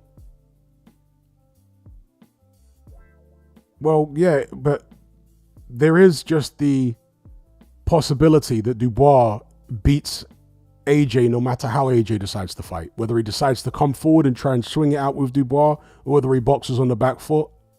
Perhaps Dubois just beats any version of AJ. In fact, that's what I said after the fight. I said, after seeing what I saw there, I think Dubois beats any version of AJ that's ever existed. The version that fought Klitschko, Dylan White, any version, based upon the way their styles matched up. I mean, if AJ had been aggressive with Dubois, maybe he would have got knocked out even sooner. Do you know what I mean? I just don't think AJ, being a wrecking machine, would have had as much longevity in him as if he'd learned to be more of a technical fighter, you know, Klitschko type fighter. You know, he had his hands down. People talk about him having his hands down against Daniel Dubois. And that wasn't a good thing, you know, having your hands down and whatnot. It wasn't a good thing against Dubois, but against other fighters, it worked very well. So you have to know how to adjust. And you can fight on the back foot with your hands up. I mean, he did against Andy Ruiz in the rematch. For the most part, he had his hands up on the back foot. But that's part of what AJ lacks, is that ring IQ. Knowing which things to do against which opponents, at which times, and in which situations. AJ isn't as instinctive a fighter as somebody like let's say, again, Tyson Fury, who just seems to know what to do without being instructed every step of the way. Whereas AJ needs so much instruction. Like in the first Usyk fight, he went to the corner and he asked Rob McCracken, what should I do? Or I think it might have been in the Andy Ruiz fight. Maybe he asked something similar in the first Usyk fight as well. What should I do? When do you ever hear Tyson Fury going back to his corner saying, what should I do? Do you know what I mean? AJ just doesn't have the instincts of some of the other top fighters. Shout out to Leah Potts. Worst boxing cut you have ever seen? Worst boxing cut I've ever seen. Now, I couldn't tell you what the worst one is because I feel like I've seen a really terrible one quite recently. Like in the past 2 or 3 years, there's some cut that I remember saying to myself at the time, that is one of the worst cuts I've ever seen in my life. But it probably wasn't in a high profile fight. But I've definitely seen terrible cuts quite recently. Some of the worst I've ever seen. But a couple historical cuts that I can mention. Well, one of them you guys will know would be the cut that Vitaly Klitschko had against Lennox Lewis. He had several cuts, but the one he had in his eyelid was terrible against Lennox Lewis. That was definitely one of the worst. And then the other one actually was an obscure fight that I saw on ESPN, Eurosport. I couldn't even tell you the names of the fighters, okay? But I watched the fight on Eurosport years ago, maybe late 90s, early 2000s. And one of the guys got punched. These might have been light heavyweights or cruiserweights. You know, both European fighters.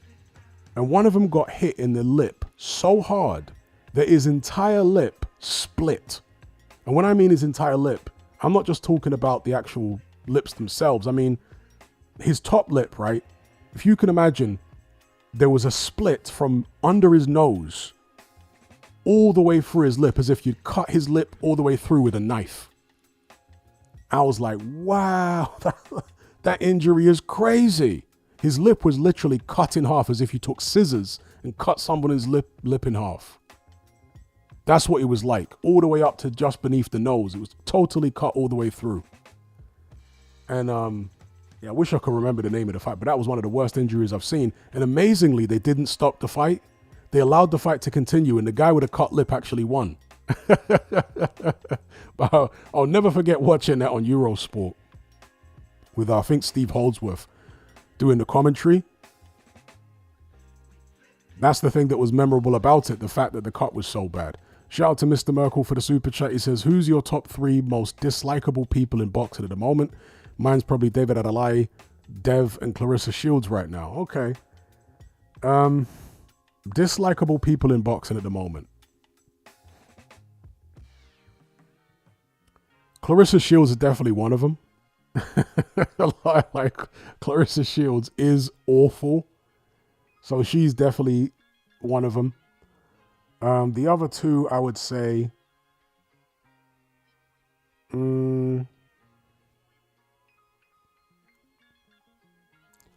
I hate to seem like I'm picking on this guy. I don't dislike him. You know, I don't have anything against him. He hasn't said anything that I've really got an issue with. But he just annoys me for some reason. His voice annoys me. His demeanor annoys me. He's done nothing wrong. But Darren Barker just annoys the hell out of me. I'm sure he's the nicest guy in the world, but as a pundit, he just annoys me. So if you're talking about dislikable, I don't hate him, but yeah, I find him annoying. So I put Darren Barker in there, Clarissa Shields. One more. Would I put Spencer Oliver in there? He's such a silly individual, Spencer Oliver. I don't know whether I'd put him in there, but I roll my eyes and just shake my head every time Spencer Oliver starts talking. It's just like, oh my God. Please don't say something stupid. There's an old saying that you should put your brain in gear before your mouth is in motion. Spencer Oliver never does that. His mouth is in motion long before his brain is in gear. Most of the time. But I don't know whether I can put him in the top 3. The other one might have been Tyson Fury, but he's retired now and he's been beaten now. He's shut up now, so right now, probably not Tyson Fury. But Clarissa Shields, Darren Barker. I'm struggling to think of a third right now, to be honest. There are not that many people, at least fighters, that I'd really dislike in that way.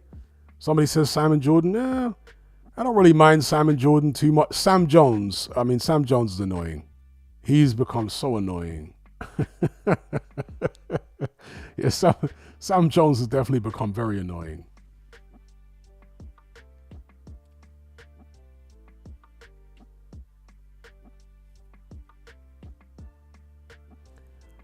Okay, I found a third, right?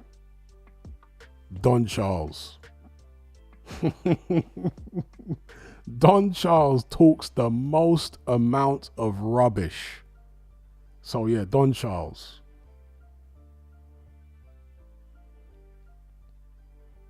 Don Charles's behavior after Dubois' win over AJ. You know, when he went on to Talk Sport and he started having a go at Gareth A. Davis. I'm no Gareth A. Davis fan. But the way Don Charles was carrying on was stupid. Do you know what I mean? Like, Don Charles was acting so stupid. It's like, how old is this guy? This is a guy in his like 50s or 60s. And he's acting like an emotional teenage girl or something. Like, God damn it, man. Terrible from Don Charles. Art says, was it the Donald Curry fight with Lloyd Honeyghan with a split? No. That's a big fight. This was some obscure fight between two European fighters on Eurosport. It wasn't any big name fighters like Donald Curry or Lloyd Honeyghan. No. This was an obscure Eurosport fight. And the lip was cut all the way through, completely. Completely cut all the way through, all the way up to the guy's nose. It was crazy.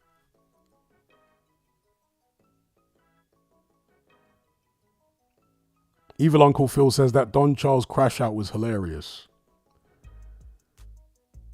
Yeah, he's a silly man.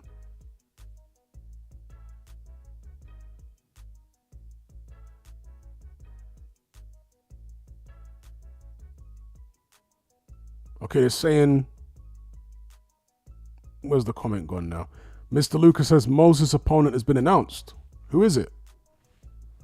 Was it that Albanian guy? I forget the name of the Albanian guy they wanted him to fight. There was some Albanian guy.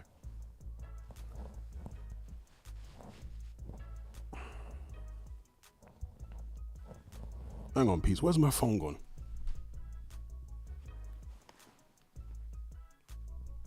Here it is.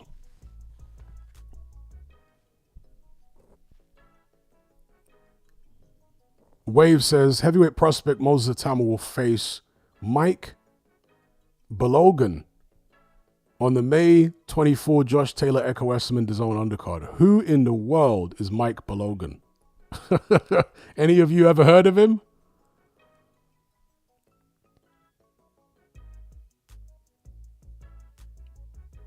Yeah, Badu Jack's cut. I think somebody else mentioned that. Badu Jack's cut was pretty damn bad on the forehead. That was a bad cut that Badu Jack had. Split the middle of his forehead open.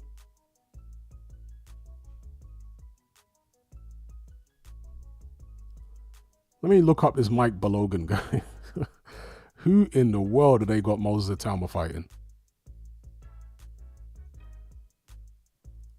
Let's look him up.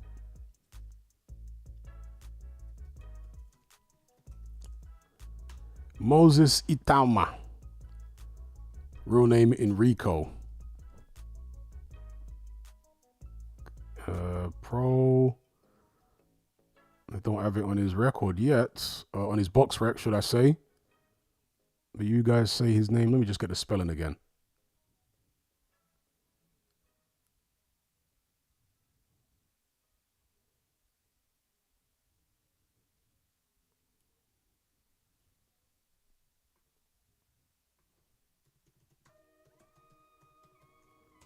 Let me look this guy up here. Mike Balogan.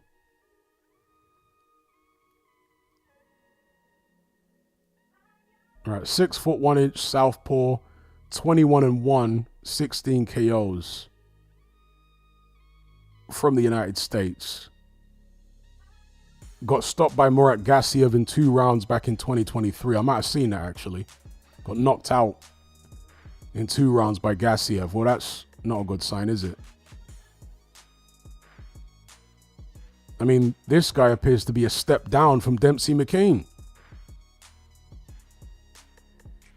There's nothing on his record that would suggest he's going to give Moses Itauma any rounds at all. Obviously, McCain got knocked out in 1 round, so he'd want a better opponent than that to take him some rounds and get him some work. Unless Balogan had a real bad day at the office against Murat Gassiev, then you wouldn't imagine he's going to give Itauma much work. He hasn't fought since March last year. And in that fight, March last year, he won a points decision over 8 rounds against an opponent called Lamont Capers, whose record was 11 wins, 20 losses, and 5 draws. So that puts it into perspective. Mike Balogan's last fight was over a year ago against the guy with 11 wins, 20 losses, and 5 draws. Went the distance. So yeah, this appears to be a step down from Dempsey McCain.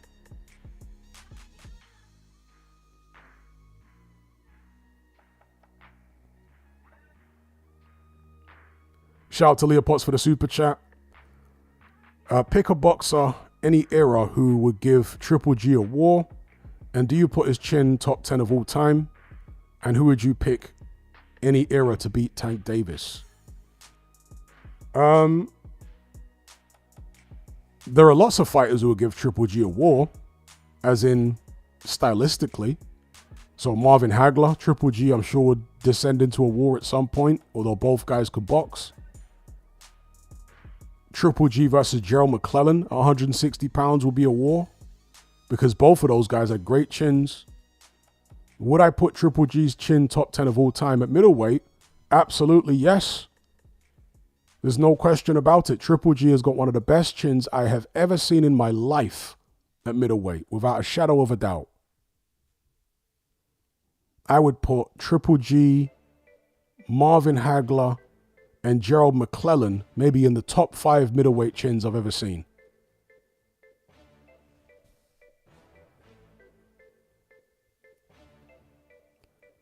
And who would I pick any era to beat Tank Davis? Well, Tank Davis fights at lightweight. There was a time when Floyd Mayweather fought at lightweight. I would certainly pick Floyd Mayweather to beat Tank Davis. Let's just start off with that. I'd pick Mayweather over Tank Davis. I would pick probably a Shane Mosley over Tank Davis. With the risk of sounding totally blasphemous here, I'm unsure about Roberto Duran because styles make fights. Duran was one of the greatest lightweights of all time. But Tank Davis has a particular style. He's a very heavy puncher. I mean, Duran was a heavy puncher too. It's incredible what Roberto Duran did, really. A guy that small whose prime years were at lightweight, going all the way up to middleweight and beating Iran Barkley, who was a massive middleweight. Was a hell of a feat, dropping him as well in that fight. 15 rounder. But yeah, certainly Mayweather and Mosley, I would pick over Tank Davis.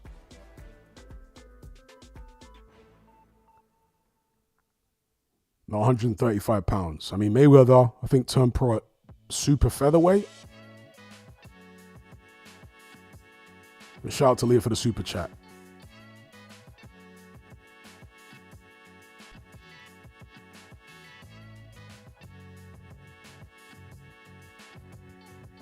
Shout out to Mr. Luca for the super chat. He says, best chin in current day boxing. I think you'd have to put Canelo up there. Canelo's got a great chin. We don't talk about Canelo's chin that much because he has a pretty good defense. But when he has been cracked on the chin, apart from when he was hurt very early on, I think he was only 18 at the time when he was hurt by Miguel Cotto's brother. We've never even seen him wobbled in a fight other than that. So I think you have to say Canelo has got one of the best chins in boxing. Maybe the best. It's definitely up there. So yeah, I'd put Canelo there.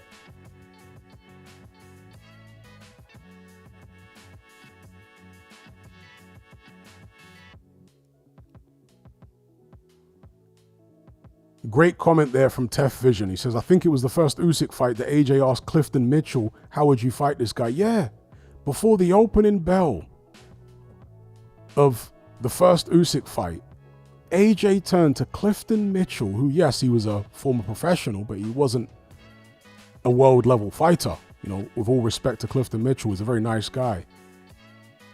And Clifton Mitchell now runs a security company that does security for a lot of these boxing events. And he's turning to the security man, Clifton Mitchell, and asking him, how would you fight Usyk? Right before the opening bell. Can you imagine Usyk doing that? Asking the security, like, how would you fight this guy? Can you imagine Tyson Fury doing that?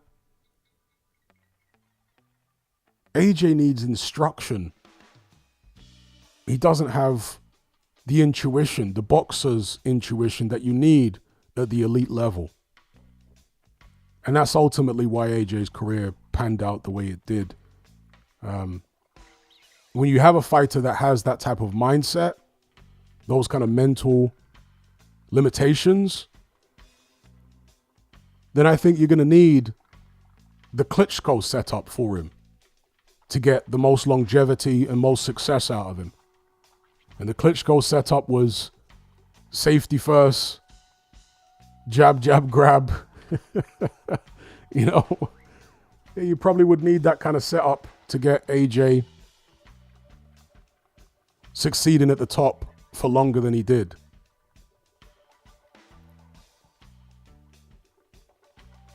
Jay Silver says AJ's very robotic and needs to be programmed in the gym. Yeah, and you look at the size of Anthony Joshua, he's not a 222-pound heavyweight like Usyk. Anthony Joshua is like a 250-pound man, 250, 260.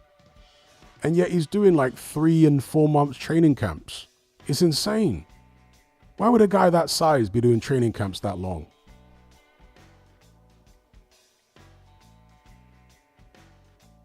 It's as if he has to rehearse what he thinks he's going to have to do in the fight. And he needs all this time to rehearse everything, to rehearse every single scenario he can think of. Because he lacks that innate ring IQ, that intuition.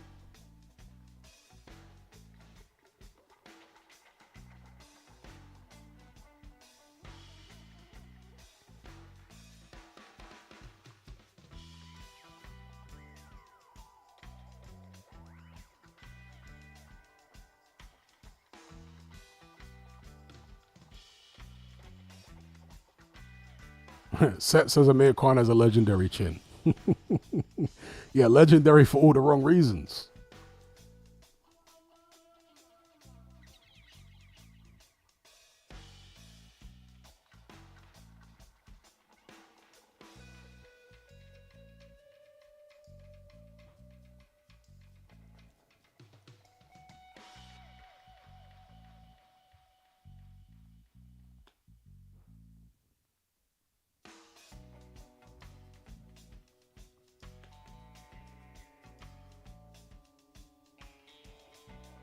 Ayed says Khan had plenty of balls, though he did too.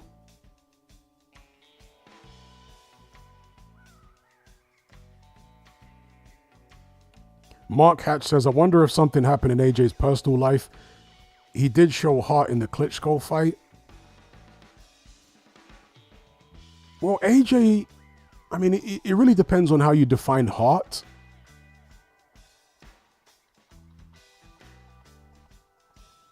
The thing with AJ is that when he gets hurt or when he gets tired, he becomes lost. So I don't want to say it's so much about heart. It's more about instinct. AJ is one of these fighters like Frank Bruno, who when he gets hurt, he's like a deer in the headlights. He just is completely lost. He doesn't know what to do. The instincts aren't there. Even against Klitschko, it took Anthony Joshua 4 or 5 rounds or something like that, maybe 4 rounds to recover from the knockdown in the 6th round. And even from the exchanges in the 5th. Klitschko took his foot off the gas in typical Klitschko style. And that allowed AJ to recover. And then AJ mounted an attack very, very late on in the fight. But it took him many, many rounds to recover from the shots he'd taken, not just physically, but psychologically.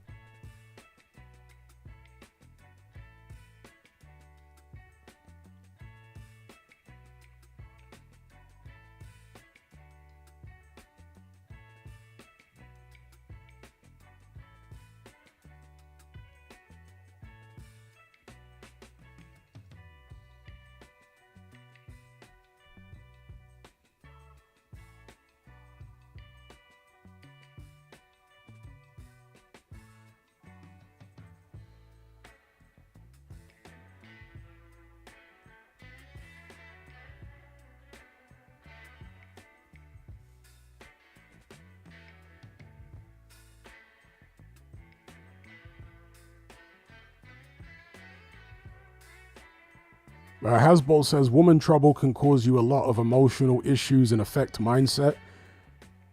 It can, definitely. But a guy in AJ's position, this tall, sculpted Adonis, multi-millionaire, if he's got woman trouble, then he really must be an idiot. There are certain guys in the world who seriously should not be having any woman trouble at all. Unless they're idiotic as hell. And AJ's one of those guys. If that guy has got any kind of woman trouble, then he's a damn fool.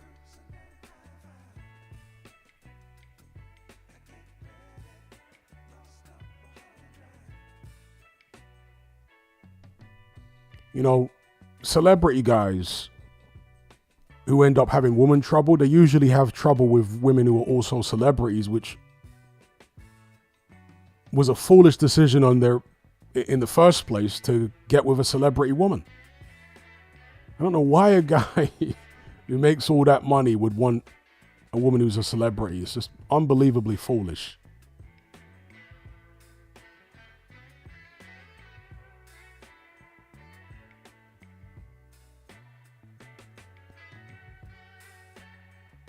Hasbol says, I mean, love can kill you. Don't fall in love. Yeah, it can, but as I say, if the woman has power over you, then it can kill you. But a guy in AJ's position, how could a woman have power over him?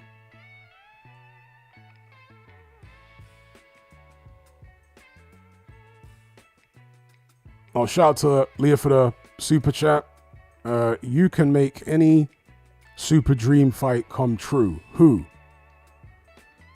Do you mean like any fight involving any fighter in history, or fighters who are still fighters who are active today? Just clarify that. Is it a fight between anyone in history or active fighters that are still around now?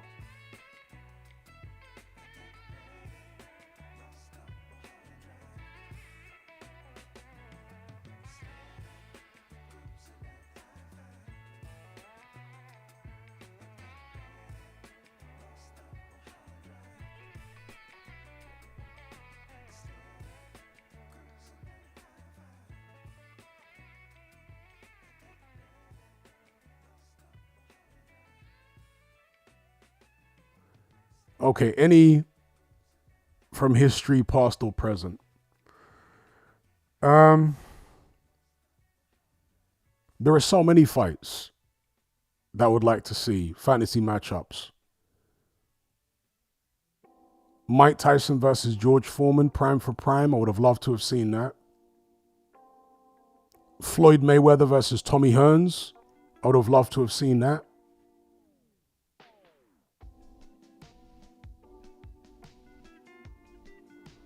Other ones would be, let me think now.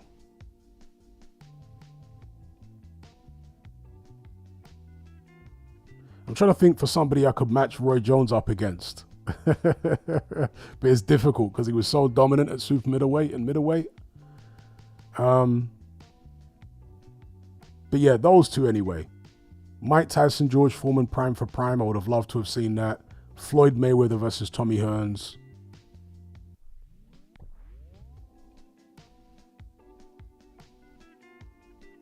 Yeah, Ali Tyson would be another one.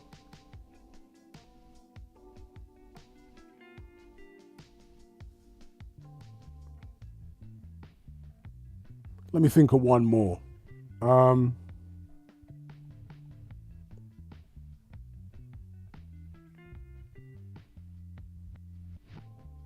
How about Muhammad Ali versus Larry Holmes, prime for prime? Obviously, they fought each other, but Ali was washed. So Ali versus Holmes, prime for prime. Might not have been the most action fight, but I think it would have been very interesting. The student versus the master, but as I say. Joey says, Hatman, breaking news, Little Man is cast as 007. Don't play with my dreams like that. Pause, no Diddy.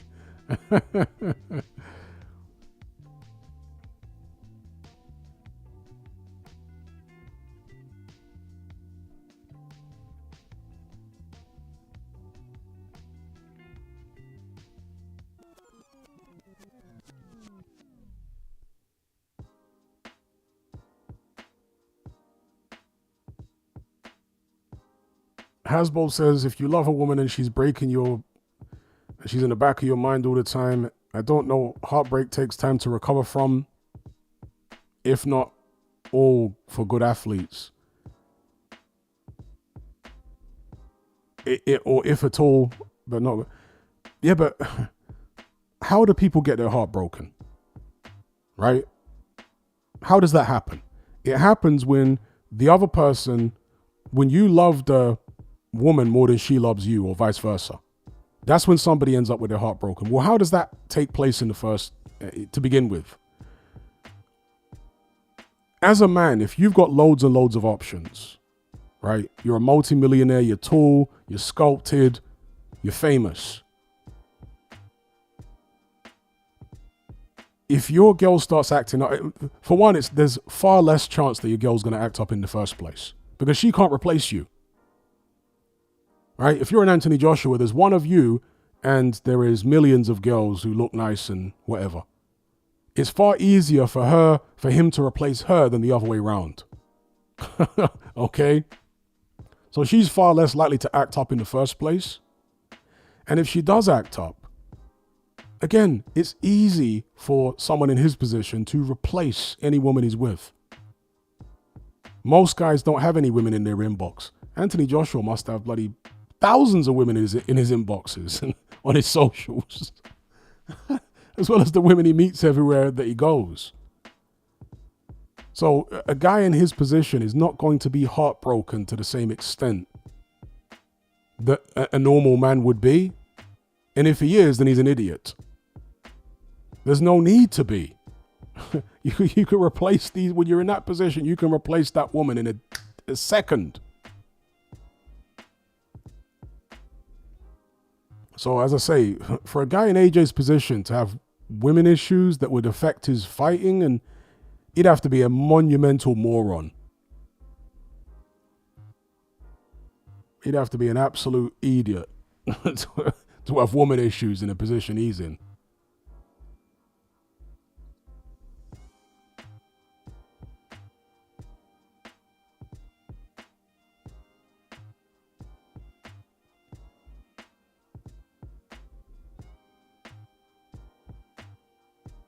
Mark Hatch says AJ's problem might be that his life was too easy, like a spoiled princess who folded as soon as someone pushed back. I don't think it's that, because AJ in the amateurs came up tough. I mean, he was thrown in at the deep end of the amateurs early on. He was very inexperienced when they put him in the world championships. He was going up against guys who had hundreds of fights. I think he'd only had about 20 or 30 amateur bouts at the time. And he got hurt in the world championships. He had to come through tough fights, and he made it all the way to the final and got a silver medal. So no, I just think there's something about the way AJ is wired psychologically, where he really can't think for himself, at least not in boxing. He doesn't have good intuition. He doesn't have good instincts. And I don't think that's something that can be fixed. I think that's just the way some people are.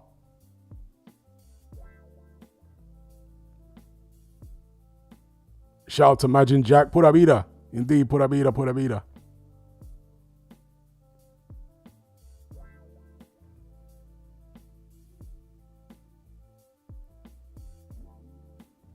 Martin Ryan says, yeah, but when kids get involved, it changes everything. Okay. But as far as I'm aware, AJ's only got one kid with a girl that he had a child with before he was famous, or before he was rich at least.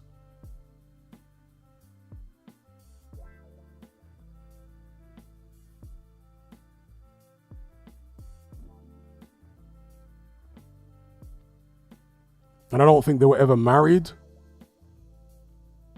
So I don't know how much money she could possibly get out of him. I can't imagine it'd be that much, as opposed to somebody that he actually lived with and was married to, or at least cohabiting with. They could really squeeze him. So yeah, I struggle to believe this notion that AJ has been underperforming in the ring because he's got woman trouble. That seems unlikely to me. I mean, not impossible, but as I say, if it were the case, then he'd have to be a monumental idiot. Shout out to Leah for the super chat. Who threw the best uppercut, hook, jab, left and right?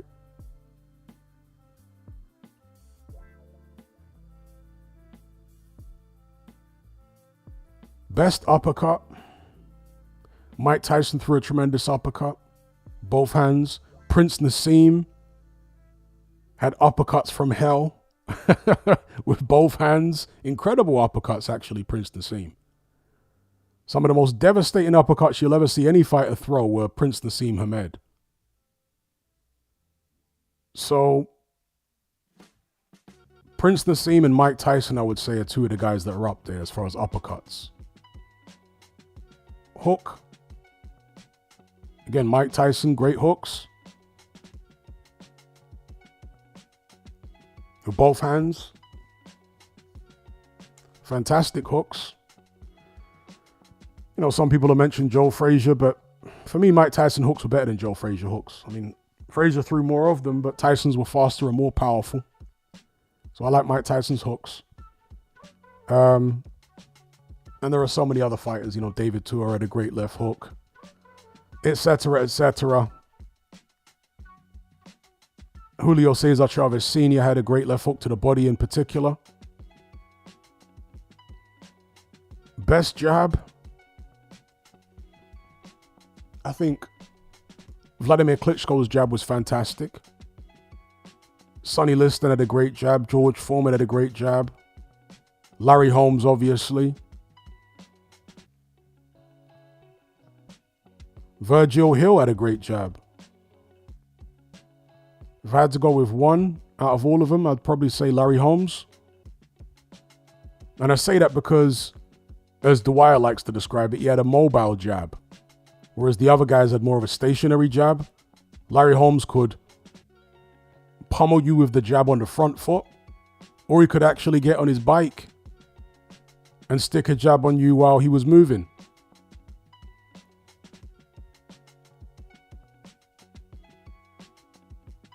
Best right hand, I would say Tommy Hearn's got to be up there.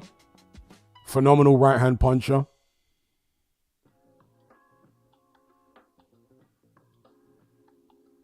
Shout out to Lee for the super chat, or Leah for the super chat. Ian says Muhammad Ali has 7 kids. Usyk has more kids. Okay, Usyk's got more than 7 kids. Didn't know that.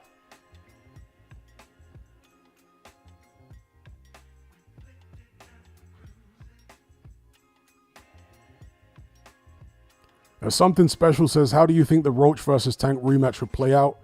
I think Tank wins in far more decisive fashion. Second time around. Ali says, Sergey Kovalev's jab is my favorite. Yeah, Kovalev had a great jab too.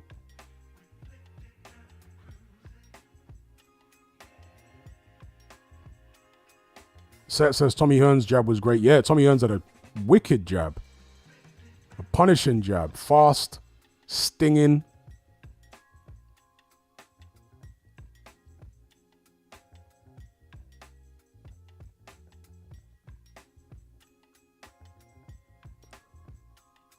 Imagine Jack says, now that he won't beat Tyson's record, should Itauma go the traditional route, British Euro world level, or should he bypass all that and go straight to fringe world level?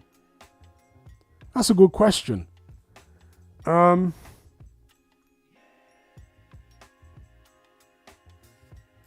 think the way the current landscape is now, with the British and European level fighters, I think he should go the traditional route. But the thing is, it's going to be hard to get those guys in the ring with him. It's going to be hard to get David Adelai, in my opinion, Jamie TKV in the ring with Itauma. They're going to want a king's ransom. So I'm not sure whether they'll be able to come up with the money to get Itauma a British title fight. Maybe he'll have to work on getting into a mandatory position for the British title.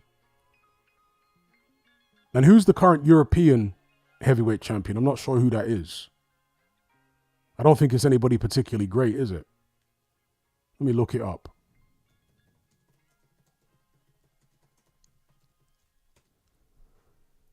Who is the current EBU heavyweight champion?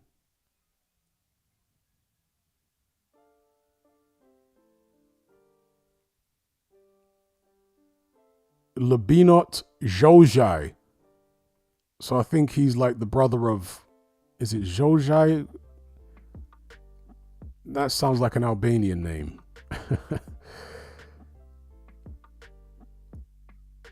I don't think he's the Arnold Zhojai, no, because it's spelled differently. I think this might be a relative of the guy Chris Billum Smith boxed.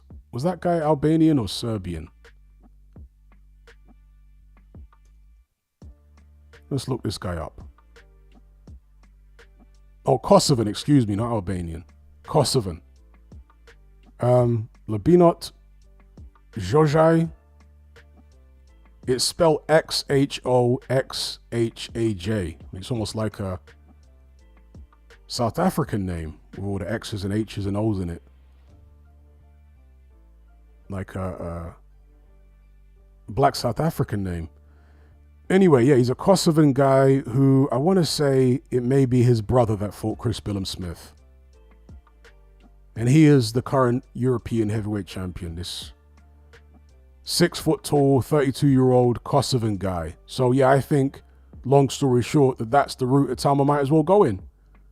Try to get the British title, move on to European, which seems like easy pickings. Because that will help build his profile even more.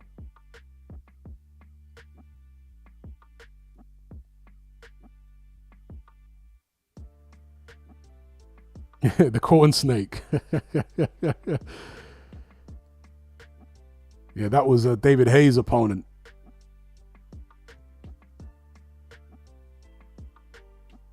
Yeah, like a Zulu name or a Xhosa name.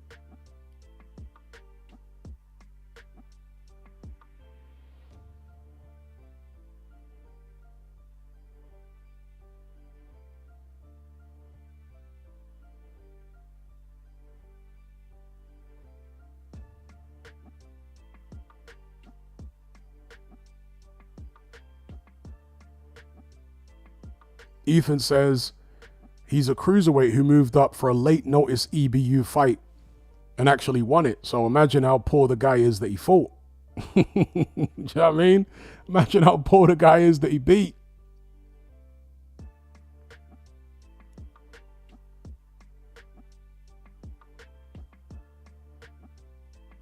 And this is a weird one, right? So if you look at his BoxRec page, let me try to get this up for you guys. Maybe some of you could help explain what on earth is going on here. Because this is very weird. I'm going to take a screenshot of this and show you guys. And like I say, maybe you can help me understand what's going on.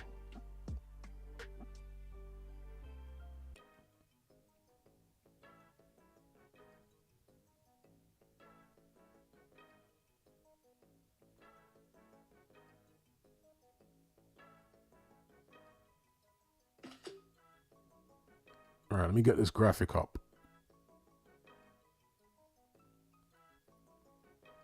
Let's drag this in here.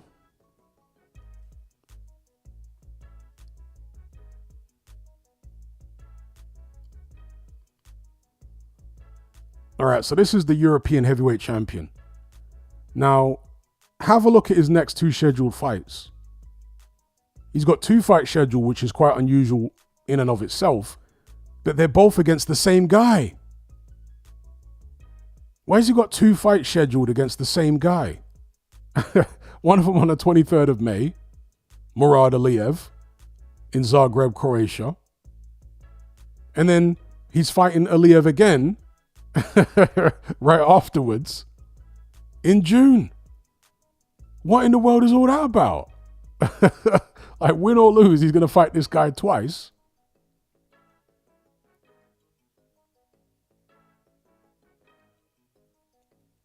But it says here that it's vacant. So has he been stripped of the European title? Because he just won it in his last fight. But then it says it's vacant for his next fight against Aliyev. And then after that, it doesn't say anything about the EBU belt. So, weird stuff. Yeah, there's 2 fights scheduled, but against the same guy. Why would he have 2 fights scheduled against the same guy? I don't think I've ever seen that before.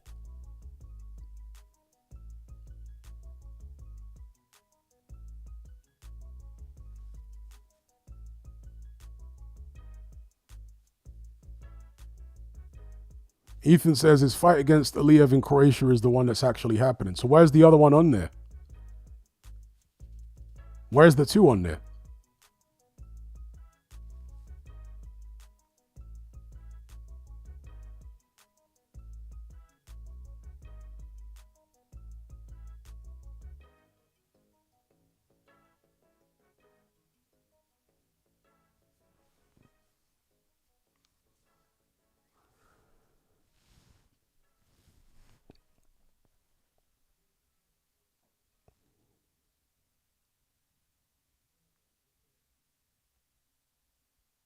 Seth says, Hatman, have you read any occult books? It depends what you mean by occult books. If you're talking about books of magic that tell you how to do spells and stuff like that, no, never. But I've read books about occultists.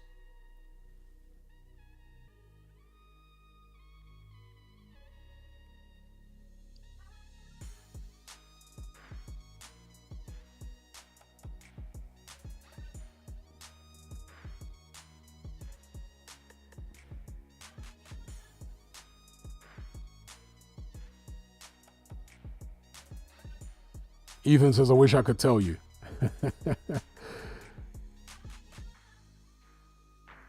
Yeah, regarding why the guy's got 2 fights scheduled against the same man. How weird is that?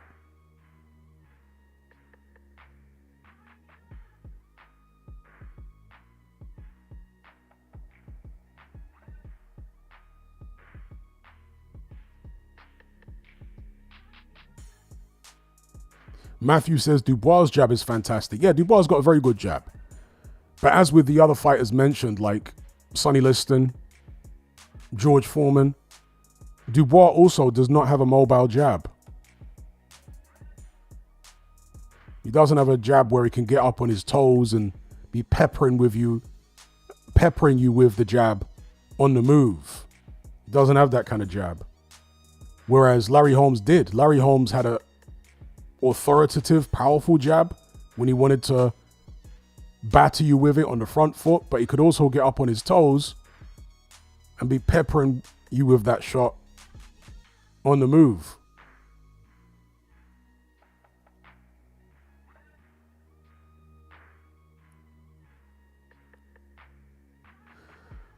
Stockholm says, Hatman, I always thought Miller was trolling with the Barbie doll comments and calling AJ a punk, but do you think he could actually feel something about AJ?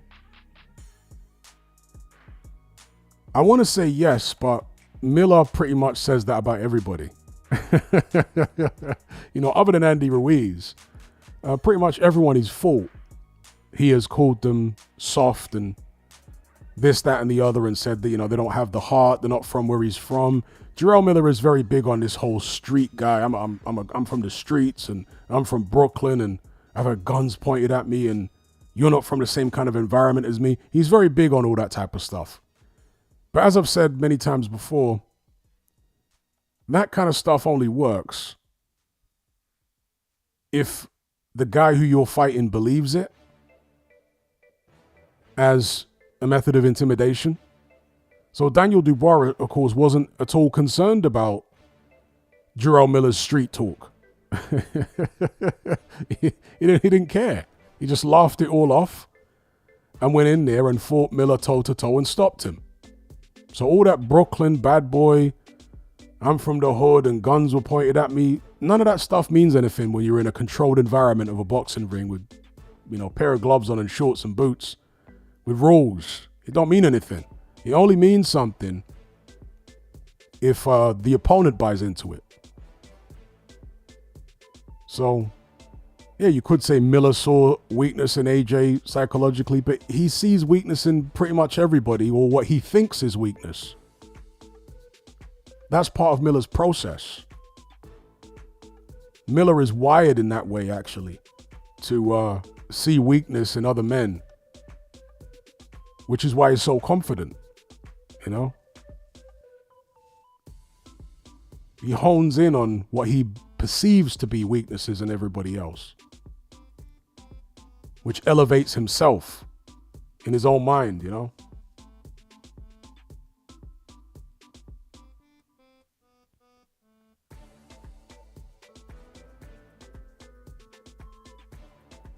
JR says, I think Fabio's making a big mistake taking the Miller fight. Triple D has more power and had to throw the kitchen sink at him to stop him. I agree with you.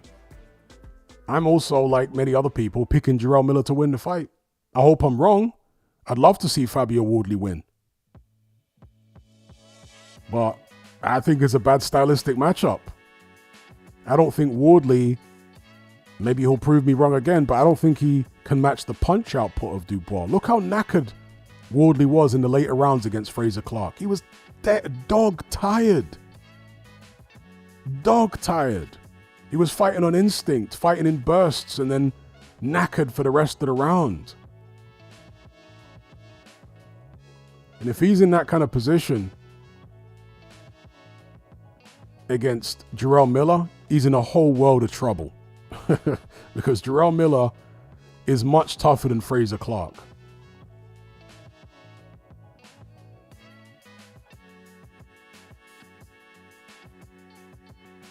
Shout out to Goozy in the chat.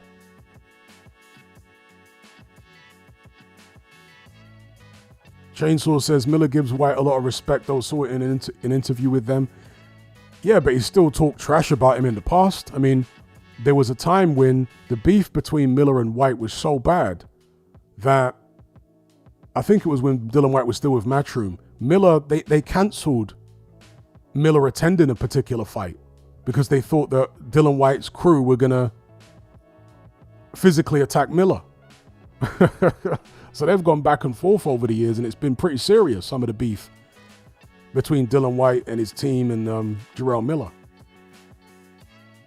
But there's a mutual respect there because they're both very alpha, you know. But push comes to shove, Miller's going to find things in Dylan White that he sees as weaknesses, as he has done in the past.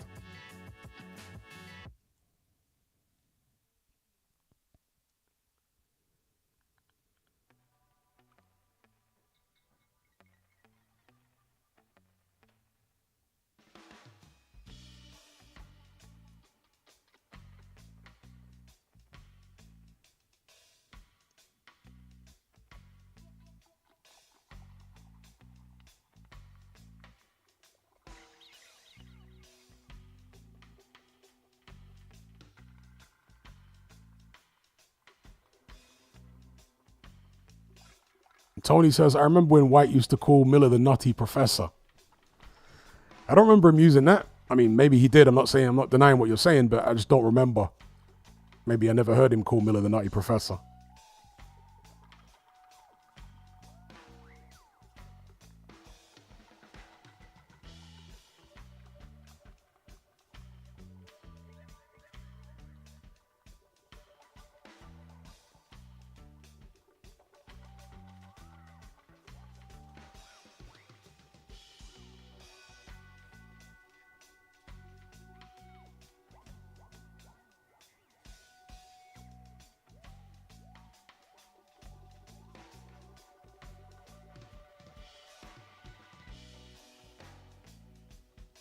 But yeah, they used to go back and forth a lot, Miller and Dylan White, a lot. So it wasn't all as respectful as it is now.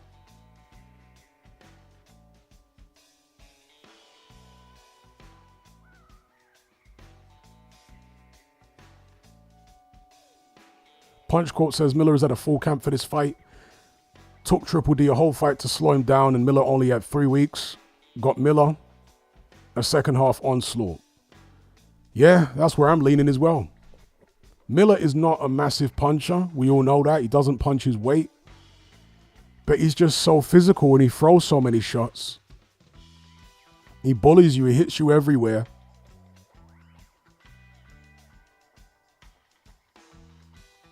I think it's going to be a very, very tough fight for Fabio Wardley. Very, very tough.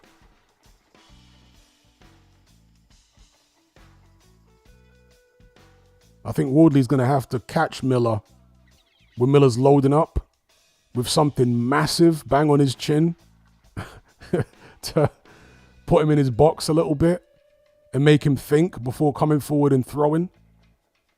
But Miller has a very, very good chin. One of the best chins in the heavyweight division, actually, Jarrell Miller. Never been down.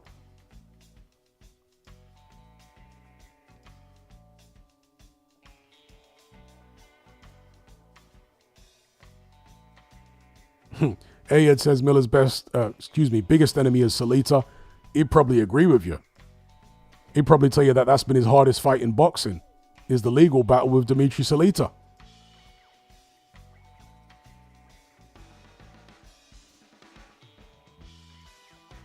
Yeah, he'd probably tell you that himself.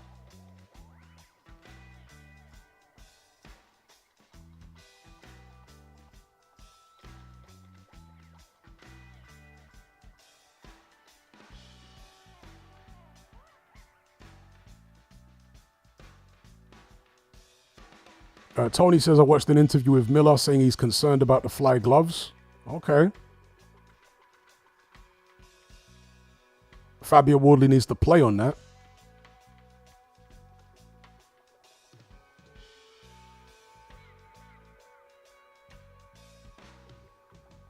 All right, peeps, I'm going to wrap this one up here, draw the curtain on this live stream. I'd like to thank each and every one of you for joining the conversation. It's been very enjoyable. Hopefully you guys enjoyed it too. And a special shout out to everybody who donated via Super Chat. They were Adam Fawkes, shout out to you. KO, big up. Mr. Luca, Leah Potts, Mr. Merkel, of course. Big up Mr. Merkel.